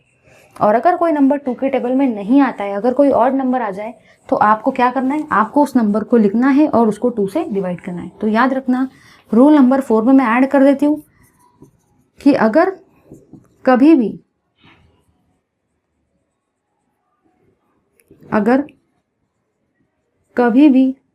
ऑड नंबर आ जाए, अगर कभी भी ऑड नंबर आ जाए तो हमेशा अपोजिट साइड में क्या करेंगे, ऑड नंबर अपॉन 2। याद रखना इस चीज को। यहाँ पे ये 7 ऑड नंबर आ गया, तो अगर कभी भी ऑड नंबर आ गया तो आप इसको बैलेंस कैसे करेंगे, उसको 2 से डिवाइड करके। तो ये हुआ आपका बैलेंसिंग ऑफ इथेन। अब अपन बैलेंसिंग ऑफ प्रोपेन लेंगे और फिर इस पोर्शन को स्टॉप करके नेक्स्ट रिएक्शन पे मूव करेंगे, क्योंकि I just want you to practice all this type of questions. ठीक है, चलिए इस पार्ट का जल्दी से स्क्रीनशॉट ले लो। चलिए भाई, अब C2H6 हो गया, अब प्रोपेन की रिएक्शन को देखते हैं। ठीक है, चलिए भाई सभी लोग यहाँ पे एकदम ध्यान से देखो। अब मैं प्रोपेन की रिएक्शन को देख रही हूँ। C3H8 की रिएक्शन को देखते हैं। C3H8 इसके अंदर में भी डालेंगे ऑक्सीजन को। और आपको तो बहुत अच्छे से पता है भाई कि कभी भी अगर आप लोग हाइड्रोकार्बन को लेते हो, मतलब ऐसे कंपाउंड जिसमें सिर्फ और सिर्फ कार्बन और हाइड्रोजन एटम ही होता है, अगर उसकी रिएक्शन करवाते हो ऑक्सीजन के साथ में तो हमेशा बनता क्या है, हमेशा दो ही तो चीज़ें बनती है भाई। क्या क्या बनता है जल्दी बता दो। CO2 प्लस पानी, CO2 प्लस पानी बनता है। बट आपको करना क्या पड़ता है, रिएक्शन को बैलेंस। जरा ध्यान से देखना, ध्यान से। सबसे पहले कार्बन को ही बैलेंस करना, सेकंड नंबर पे हाइड्रोजन को, लास्ट में किसको बैलेंस करेंगे, ऑक्सीजन को। यहाँ पे कार्बन कितने हैं, 3 है, 3। राइट में देखो, राइट में यहाँ पे कार्बन कितने हैं, 1। यहाँ पे तो कार्बन 3 है, 3। यहाँ पे तो कार्बन सिर्फ और सिर्फ 1 ही है। आप लोग ही बताओ भाई, एक साइड में कार्बन है 3, एक साइड में कार्बन है 1, क्या यहाँ पे कार्बन बैलेंस है? तो कार्बन को तो बैलेंस करना पड़ेगा ना। अब यहाँ पे कार्बन 3 है, तो आप लोग ही बताओ यहाँ पे अपन कौन से नंबर से मल्टीप्लाई करें सच दैट राइट साइड में भी आपके कार्बन 3 हो जाए। आप लोग ही बता दो भाई। अगर मैंने यहाँ पे 3 से मल्टीप्लाई कर दिया ना, अगर मैंने यहाँ पे 3 से मल्टीप्लाई कर दिया ना, तो दोनों तरफ कार्बन कैसे हो गए, 3 हो गए। और कार्बन क्या हो गए भाई, बैलेंस। आगे बढ़ते, यहाँ पे आपके हाइड्रोजन कितने हैं, 8 है, 8। यहाँ पे हाइड्रोजन कितने हैं, 8। आप लोग ही बताओ भाई, ध्यान से देखना। यहाँ पे हाइड्रोजन कितने हैं, 2। इस साइड में हाइड्रोजन है 8, इस साइड में हाइड्रोजन है 2। क्या आपके हाइड्रोजन एटम बैलेंस है, बैलेंस ही नहीं है। यहाँ पे भी हाइड्रोजन एटम बैलेंस नहीं है। तो आपको क्या करना पड़ेगा, आपको बैलेंसिंग करना पड़ेगा भाई हाइड्रोजन की। यहाँ पे तो हाइड्रोजन है 8, यहाँ पे तो हाइड्रोजन है 2। तो आप लोग ही बताओ यहाँ पे मुझे कौन से नंबर से मल्टीप्लाई करना पड़ेगा सो दैट इस साइड में भी हाइड्रोजन आपकी 8 हो जाए। अगर मैं यहाँ पे 4 से मल्टीप्लाई कर देती हूँ तो यहाँ पे 4 2 जार मतलब कितना हो जाएगा, 8। यहाँ पे भी कितना हो जाएगा, 8। हाइड्रोजन कैसे हो जाएंगे बैलेंस। सबसे लास्ट में किसको बैलेंस करेंगे, ऑक्सीजन को। यहाँ पे ऑक्सीजन कितने हैं, 2। यहाँ पे ऑक्सीजन देखो कितने, 3 2 जार 6। यहाँ पे कितने, 4। ध्यान से देखना, यहाँ पे है 3 2 जार 6, यहाँ पे है 4। 6 + 4 कितना होता है, 10। इस साइड में ऑक्सीजन 2 है, इस साइड में ऑक्सीजन 10 है। क्या ऑक्सीजन आइटम बैलेंस है, नहीं। तो अगर मुझे ऑक्सीजन को बैलेंस करना है तो आप लोग ही बताओ मुझे इस साइड में कौन से नंबर से मल्टीप्लाई करना पड़ेगा सो दैट आपके इस साइड में भी ऑक्सीजन आइटम 10 हो जाए। तो अगर मैं यहाँ पे 5 से मल्टीप्लाई कर दूँ तो 5 2 जार कितना होगा, 10। यहाँ पे भी कितना हो जाएगा, 10। तो आपके ऑक्सीजन आइटम कैसे हो जाएंगे, बैलेंस। तो आपको वो नंबर को देखना है। जैसे आपने यहाँ ये देखा कि यहाँ पे ऑक्सीजन 2 ही थे और यहाँ पे 10 थे। अब एक साइड 2 है, एक साइड 10 है, मतलब ऑक्सीजन आइटम बैलेंस नहीं है। तो सीधी सीधी बात यह है कि आपको ऑक्सीजन आइटम को बैलेंस करना पड़ेगा। तो कैसे करेंगे, बस वही तरीके से करना है।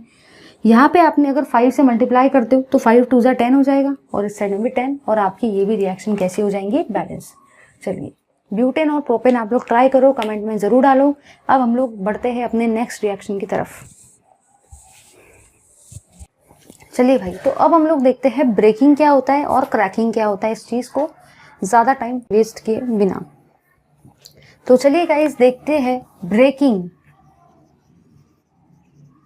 और क्रैकिंग। ब्रेकिंग को ही आप लोग क्रैकिंग भी बोलते हो, ठीक है, और क्रैकिंग को ही आप लोग पायरोलिसिस भी बोलते हो। तो अभी हम लोग यहाँ पे 3 टाइप की रिएक्शन पढ़ रहे हैं, ब्रेकिंग और क्रैकिंग और पायरोलिसिस। तो चलिए देखते हैं ये ब्रेकिंग, क्रैकिंग और पायरोलिसिस होता क्या है। तो आपको यहाँ पे बस इतना ही पॉइंट याद रखना है कि ब्रेकिंग, क्रैकिंग और पायरोलिसिस का मतलब ये होता है कि आप है ना, जो भी आपका हाइड्रोकार्बन है ना, उसका ब्रेकिंग करवाएंगे, ठीक है। आप हाइड्रोकार्बन का ब्रेकिंग करवाएंगे in absence of oxygen, in absence of oxygen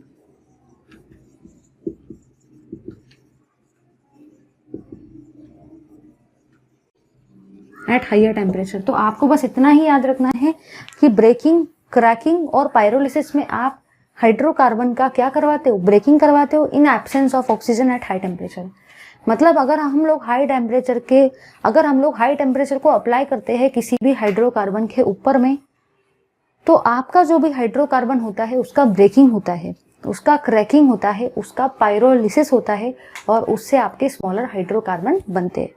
इस रिएक्शन को तो हमें देखना है, लेकिन उससे पहले आप समझो, आप क्या करोगे, आप लोगे हाइयर अल्केन को, हाइयर अल्केन को आप लोगे, हाइयर अल्केन मतलब वो अल्केन जिनमें ज़्यादा कार्बन एटम है, और जब ये हाइयर अल्केन को आप लोग हीटिंग करवाओगे एट वेरी हाई टेम्परेचर, मतलब जब हम लोग बहुत ज़्यादा जो अल्केन्स है, ऐसे अल्केन्स जिसमें बहुत ज़्यादा कार्बन एटम है, जिसको आप लोग हाइयर अल्केन बोलते हो, अगर आप उसके ऊपर अप्लाई करते हो हाई टेम्परेचर को और उसका हीटिंग करवाते हो, तो वहाँ पे आपके क्या बनते हैं, वहाँ पे आपका अल्केन भी बन सकता है, वहाँ पे आपका अल्कीन भी बन सकता है, वहाँ पे आपका हाइड्रोजन भी बन सकता है, बहुत सारी चीज़ें बन सकती है। ठीक है, तो ये चीज़ आपको बहुत अच्छे से याद रखना है कि हाइयर अल्केन से अगर हम लोगों ने अप्लाई किया high temperature, heating condition provide कर रहे हैं, लेकिन इन एब्सेंस ऑफ ऑक्सीजन, तो आपको वहाँ पे छोटे अल्केन्स मिल सकते हैं, छोटी अल्कीन मिल सकती है, हाइड्रोजन मिल सकता है। ये कैसे होगा, ये तो रिएक्शन करने पर ही समझ में आएगा। अगर रिएक्शन नहीं करेंगे तो ये चीज़ें समझ में नहीं आती है। तो चलिए देखते हैं रिएक्शन को, ज़रा ध्यान से देखना इधर। अगर मैं यहाँ पे लेती हूँ C6H14 को, तो ये जो अल्केन है इसमें टोटल 6 कार्बन है, और 6 कार्बन वाले अल्केन का नाम होता है हेक्सेन। याद रखना है, ये अल्केन में 6 कार्बन है और 6 कार्बन वाले अल्केन का नाम क्या होता है, हेक्सेन। जब आप इसको अप्लाई करते हो बहुत ज़्यादा हाई टेम्परेचर 773 केल्विन, जब आप इस पर 773 केल्विन टेम्परेचर को अप्लाई करते हो, तो यहाँ पे इसका ब्रेकिंग अलग अलग तरीके से हो सकता है। मतलब अल्केन तो यही वाला है जिसमें टोटल 6 कार्बन है, जिसका नाम हेक्सेन है। अगर उसको हाई टेम्परेचर पर हीट करवाते हैं, क्योंकि देखो भाई ये 773 केल्विन है, अब 773 केल्विन जो है ये टेम्परेचर कहीं ना कहीं तो हाई है ना। अब इस हाई टेम्परेचर पे आपको उसको हीटिंग करवाना है, तो क्या होगा, ये जो अल्केन है इसका ब्रेकिंग होगा, इसका पायरोलिसिस होगा और इसका क्रैकिंग होगा। और इसका क्रैकिंग जो है ना वो टोटल 3 टाइप से हो सकता है। तो चलिए देखते हैं कौन से 3 तरीके से हो सकता है। पहला तरीका है, इसका क्रैकिंग हो सकता है C6H12 प्लस H2। देखो कैसे होगा, ध्यान से समझो इस चीज़ को। चलो मैं एक बार इसको लिख लेती हूँ तो आपको आइडिया मिल जाएगा। फिर उसके बाद में मिलेगा C4H8 plus C3H6 plus CH4 plus C2H4। ठीक है, चलो अब करते हैं सारे के सारे रिएक्शंस को। सभी लोग यहाँ पे ध्यान से देखो। आप लोगों ने यहाँ पे ये देखा कि यहाँ पे आपके कार्बन 6 थे, चेक करना, तो यहाँ पे भी कार्बन 6 है। यहाँ पे हाइड्रोजन कितने थे, 14, और अब यहाँ पे हाइड्रोजन कितने हैं, 12। तो आप लोग ही बताओ, पहले आपके हाइड्रोजन 14 थे और अब आपके हाइड्रोजन 12 है, तो हाइड्रोजन कितने बचे, 2, इसलिए मैंने यहाँ पे 2 हाइड्रोजन को लिखा। तो आपको क्या करना है, रिएक्शन को रट्टा नहीं मानना है कि इसका रिएक्शन होने पर यही 2 चीज़ बनती है। अगर आपको एक चीज़ भी ध्यान में आ जाती है, अगर आपको समझ जाता है कि एक प्रोडक्ट ये वाला बनेगा, तो सेकेंड प्रोडक्ट आप लोग इन दोनों को कंपेयर करके ही बना सकते हो। देखो ध्यान से कैसे, यहाँ पे आपके कार्बन है 6, यहाँ पे भी आपके कार्बन है 6, यहाँ पे आपके हाइड्रोजन है 14 और यहाँ पे आपके हाइड्रोजन है 12, है ना। तो कितने हाइड्रोजन बचे, यहाँ पे 14 है, यहाँ पे 12 है, 2 हाइड्रोजन बचे ना, इसलिए 2 हाइड्रोजन यहाँ पे आ गए। तो ये हुई आपकी फर्स्ट टाइप की ब्रेकिंग। अब सेकेंड टाइप का ब्रेकिंग देखते हैं और कैसे कैसे हो सकता है। देखो ये है 6H14, इसको ऐसा भी तो लिख सकते हैं C4H8। तो अब देखो और क्या बनेगा, यहाँ पे कार्बन है आपके 6 और यहाँ पे आपके कार्बन है 4, तो कितने कार्बन बचे, 2 कार्बन, इसलिए C2। ये वाला जो नेक्स्ट वाला बनता है ना, वो आप कंपेयर करके ही बनाना सीखो, अदरवाइज रट्टा मारी हुई चीज़ याद नहीं आएगी। यहाँ पे कार्बन 6 है और यहाँ पे कार्बन 4 है, तो कितने कार्बन बचे, 2 कार्बन, इसलिए मैंने यहाँ पे C2 लिखा। अब ज़रा आगे बढ़ते, यहाँ पे आपके हाइड्रोजन कितने हैं, 14, और यहाँ पे हाइड्रोजन कितने हैं, 8। तो यहाँ पे 14 थे, यहाँ पे 8 थे, तो आपके हाइड्रोकार्बन बचे कितने, आप लोग ही बताओ, 6, इसलिए मैंने यहाँ पे 6 लिखा। ठीक है, अब ज़रा और आगे बढ़ते, यहाँ पे आपके कार्बन है 6, यहाँ पे कार्बन है 3, यहाँ पे कार्बन है 2, यहाँ पे कार्बन है 1। तो 6 को कैसे लिख सकते हैं, 3, 2, 1 हो जाए शुरू, याद है ना, 3, 2, 1 हो जाए शुरू। पहले बेबलेट आता था, बेबलेट हम लोग खेलते थे, कैसे बोलते थे, 3, 2, 1 हो जाए शुरू, याद है ना। बस वही वाला तो तरीका है भाई। इधर देखो, 3 + 2 + 1 कितना होता है, 6, यहाँ पे भी कितना है, 6। आगे बढ़ते, यहाँ पे हाइड्रोजन कितने हैं, 14, काउंट करो यहाँ पे 14 है या नहीं है। यहाँ पे 6 है, यहाँ पे 4 है, यहाँ पे 4 है। 6 + 4 10, 10 + 4 14, और यहाँ पे भी हाइड्रोजन कितने हैं 14। तो आपको थोड़ा सा सीखना पड़ेगा कि कैसे क्या रिएक्शन हो रही है। अब क्या है ना, एक ही चीज को आप अलग अलग तरीके से तोड़ सकते। जरा देखो कैसे तोड़ सकते। कहना मुझे यहाँ पे ये है कि देखो आप कैसे कैसे तोड़ोगे। आप इस 6 को ऐसा भी तोड़ सकते हैं 4 + 2, बहुत सारे अलग अलग तोड़ने के तरीके। आप इस 6 को ऐसा भी तोड़ सकते हो 2 + 2 + 2, ऐसा भी तो तोड़ सकते हैं ना।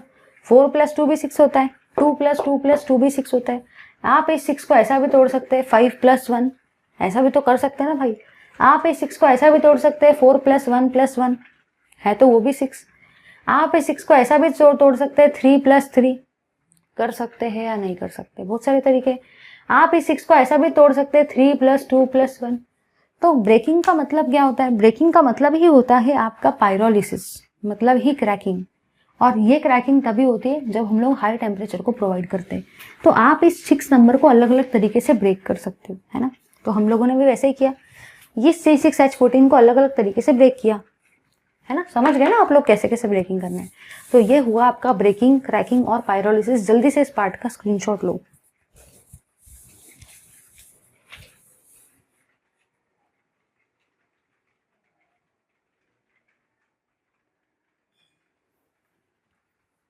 चलिए भाई, अब ब्रेकिंग, क्रैकिंग और पायरोलिसिस ऑफ हाइड्रोकार्बन तो देख लिया। अब हम लोग देख रहे हैं अपनी नेक्स्ट रिएक्शन को, जिसका नाम है रिफॉर्मिंग। चलिए गाइज, ज्यादा टाइम वेस्ट किए बिना डिस्कस करते हैं रिफॉर्मिंग को।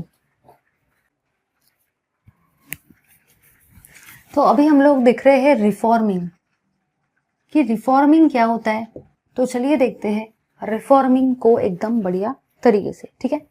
देखो रिफॉर्मिंग में एक्चुअली हम लोग क्या करते हैं, रिफॉर्मिंग में हम लोग अल्केन से बेंजीन बनाने की कोशिश करते हैं। इसमें एक स्पेसिफिक रिएक्शन आती है, हम लोग उसी को डिस्कस करते हैं। जरा ध्यान देना। सबसे पहले मैं यहाँ पे देखो क्या ले रही हूँ, CH3 CH2 CH2 CH2 CH2 CH3। यहाँ पे आपके कार्बन कितने हैं, 1 2 3 4 5 6, 6 कार्बन है। 1 2 3 4 5 6। 6 कार्बन वाले अल्केन का नाम क्या होता है? 6 कार्बन वाले अल्केन का नाम होता है भाई हेक्सेन। तो हम लोग हेक्सेन की रिएक्शन करवा रहे हैं। इसको आप एन हेक्सेन भी बोल सकते हो। रीजन ये है क्योंकि यहाँ पे ये पूरा का पूरा स्ट्रेट चेन है, तो आप उसको एन हेक्सेन भी बोल सकते हो। एन का मतलब नॉर्मल होता है। अब देखो आप लोग इसमें क्या क्या डाल रहे हो। अगर आप लोग इसके अंदर में डालते हो V2O5 और Cr2O3 और MO2O3, ये तो कैटलिस्ट हुआ। इसके अलावा यहाँ पे आप टेम्परेचर प्रोवाइड कर रहे हो 773 केल्विन और प्रेशर अप्लाई कर रहे हो 10 से 20 एटमॉस्फेयर। अब ये 10 से 20 एटमॉस्फेयर को ऐसा वैसा समझने की कोशिश मत करना। एक एटमॉस्फेयर तो वो है जिस पे हम लोग एग्जिस्ट कर रहे हैं। हम लोग सारे के सारे रूम पर मतलब अपने अर्थ पर 1 एटमॉस्फेयर प्रेशर पे। हम लोग बोलते हैं ना हमारा एनवायरनमेंट का जो प्रेशर है वो एटमॉस्फेरिक प्रेशर के इक्वल है, मतलब 1 एटमॉस्फेयर है। लेकिन यहाँ पे हम लोग प्रेशर कितना अप्लाई कर रहे हैं, 10 से 20 एटमॉस्फेरिक प्रेशर। सोचो 10 से 20 एटमॉस्फेरिक प्रेशर को अप्लाई करना मजाक नहीं है। 10 to 20 एटमॉस्फेयर प्रेशर को हम लोग अप्लाई कर रहे हैं। उसी के साथ साथ टेम्परेचर कितना लिया है हम लोगों ने, 773 केल्विन। टेम्परेचर भी ज्यादा है, प्रेशर भी ज्यादा है। और कैटलिस्ट आप इन तीनों में से कोई भी एक यूज कर सकते हो। अब ऐसा मत सोचना कि मैं एक ही कैटलिस्ट चूज करूंगा तो मेरा काम हो जाएगा। याद रखना आपको ये तीनों कैटलिस्ट आना चाहिए। क्या पता आप ये एक कैटलिस्ट पढ़ के गए और पता चला पेपर में कुछ दूसरा ही आ गया, तो वैसा नहीं होना चाहिए। आपको ये तीनों कैटलिस्ट पता होने चाहिए। याद रखना ये तीनों कैटलिस्ट का रोल इस रिएक्शन में डुप्लीकेट सेम ही है। अब देखो क्या होता है, यहाँ पे कार्बन कितने हैं, 1 2 3 4 5 6, 6 कार्बन है। तो देखो हम लोग इसको क्या बना रहे हैं, हम लोग इससे बना रहे हैं आपके बेंजीन को।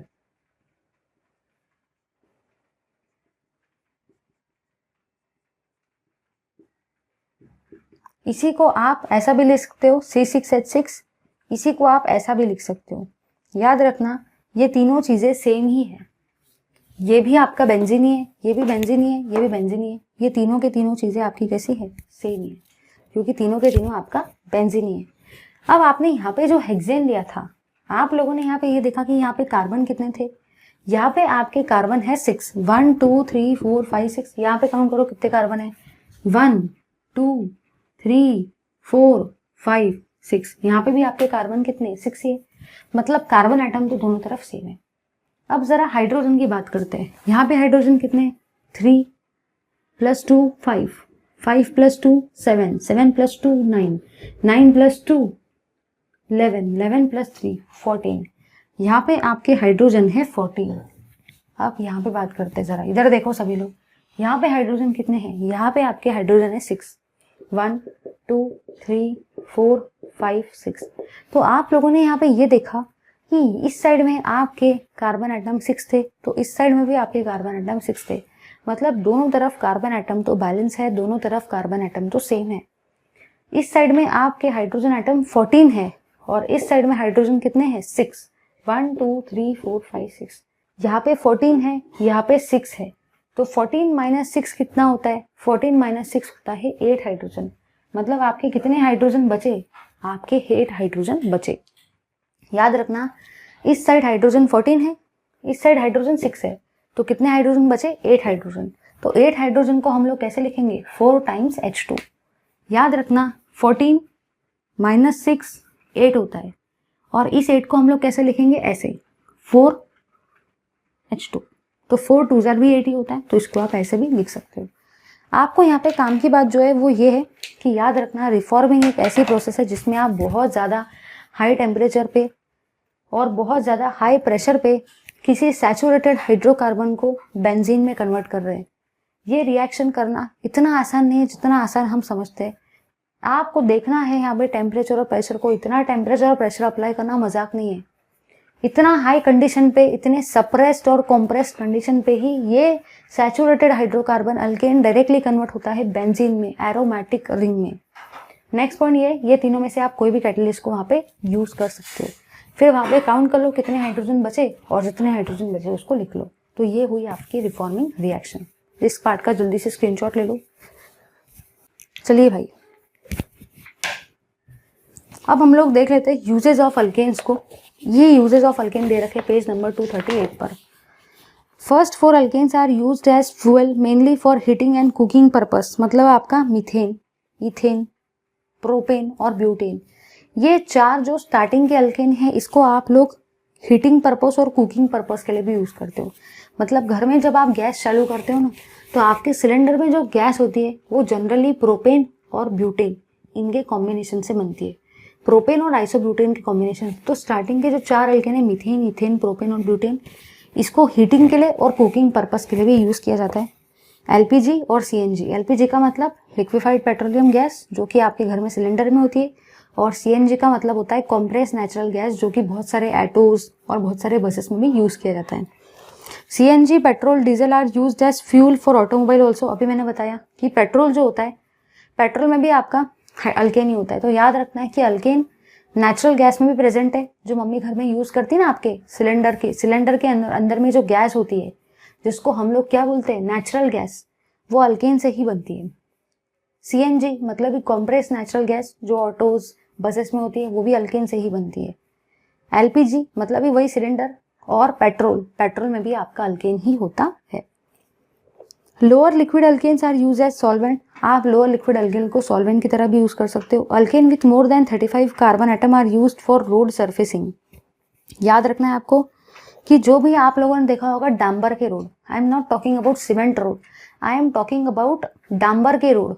जो डांबर के रोड होते हैं ना, काले कलर के डांबर के रोड, उसमें आप लोगों ने देखा होगा कि वो अलग ही चिकट एकदम स्टिकी नेचर का ब्लैक कलर का जो सर ये होता है ना, ऐसा लिक्विड फॉर्म में चिकट होता है, वो गोटे के ऊपर डालते हैं। गोटे पहले डालते हैं, गोटे डालने के बाद वो गोटों को प्लेन करते, और वो गोटे जब प्लेन हो जाते हैं तो उसके बाद में आप वो गोटों के ऊपर में एक स्टिकी ब्लैक कलर का तार होता है।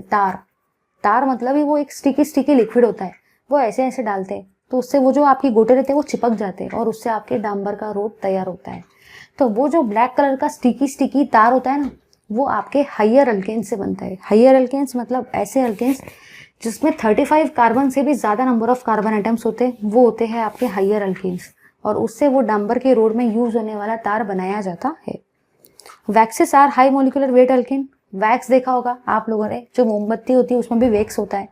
तो वो जो वैक्स होता है ना, जाड़ा लिक्विड वैक्स, मोमबत्ती जो होती है ना, कैंडल्स, उसमें जो लिक्विड, उसमें जो आपका वो जो होता है ना, वैक्स देखा है ना सबने भाई, वैक्स, वैक्स मतलब ही क्या होता है, वही मोमबत्ती, कैंडल्स, तो वो है आपका हायर अल्केन्स। आगे देखते हैं, they are used as lubricants, they are also use for the preparation of candles, मैंने अभी बताया candles. Carbon black that is use in the manufacture of printing ink, आप जब जेरोक्स कराने जाते हो तो जेरोक्स मशीन में वो भैया ब्लैक कलर का पाउडर डालता है, कार्बन का इंक डालता है जेरोक्स की मशीन में। प्रिंटिंग में भी, प्रिंटर में हम लोग काले कलर का इंक डालते हैं, वो भी आपका कार्बन से ही बना हुआ है। और शू पॉलिश करने के लिए भी, तो कार्बन के देखो भाई कितने यूजेज हैं। कॉम्प्रेस नेचुरल गैस, मतलब जो ऑटो और बस में होता है उसमें यूज है। सिलेंडर में यूज होता है, जो मम्मी जिस पे घर में अपन लोग खाना बनाते हैं। उसके अलावा पेट्रोल में, जो हम लोग सारे के सारे ऑटोमोबाइल्स में डालते हैं, उसमें भी आपका कार्बन यूज होता है। कार्बन मतलब अल्केन। इसी के अलावा आप अल्केन को यूज करते हो कैंडल्स बनाने के लिए, वैक्स बनाने के लिए, शू को पॉलिश करने के लिए भी वो जो होता है वो अल्केन ही होता है। क्योंकि आप लोगों ने देखा होगा वो शू पॉलिश का एक ब्लैक कलर का कुछ तो भी आता है ना, ऐसा ऐसा, तो वो भी आपके इस अल्केन से ही बनता है। इसके अलावा जो भी कार्बन का पाउडर होता है वो आप लोग जेरोक्स मशीन और प्रिंटिंग मशीन में वो जो भैया डालता है ना, उसको ओपन करके देखो ऐसा ऐसा डालता है, तभी तो वो काली कलर की शाई होती है, तो वो भी आपके कार्बन से ही बनती है। जब आप डांबर के रोड बनाते हो तो वो जो स्टिकी स्टिकी लिक्विड होता है, तार जो सारे गोटों को जोड़ता है, वो भी आपके हाइड्रोकार्बन से ही बनता है। Let's stop here guys, thank you very much for watching this video. यहाँ पे आपका अल्केन पूरी तरह से कंप्लीट होता है।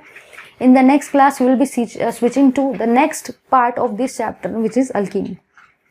Till then, keep watching my video. Thank you.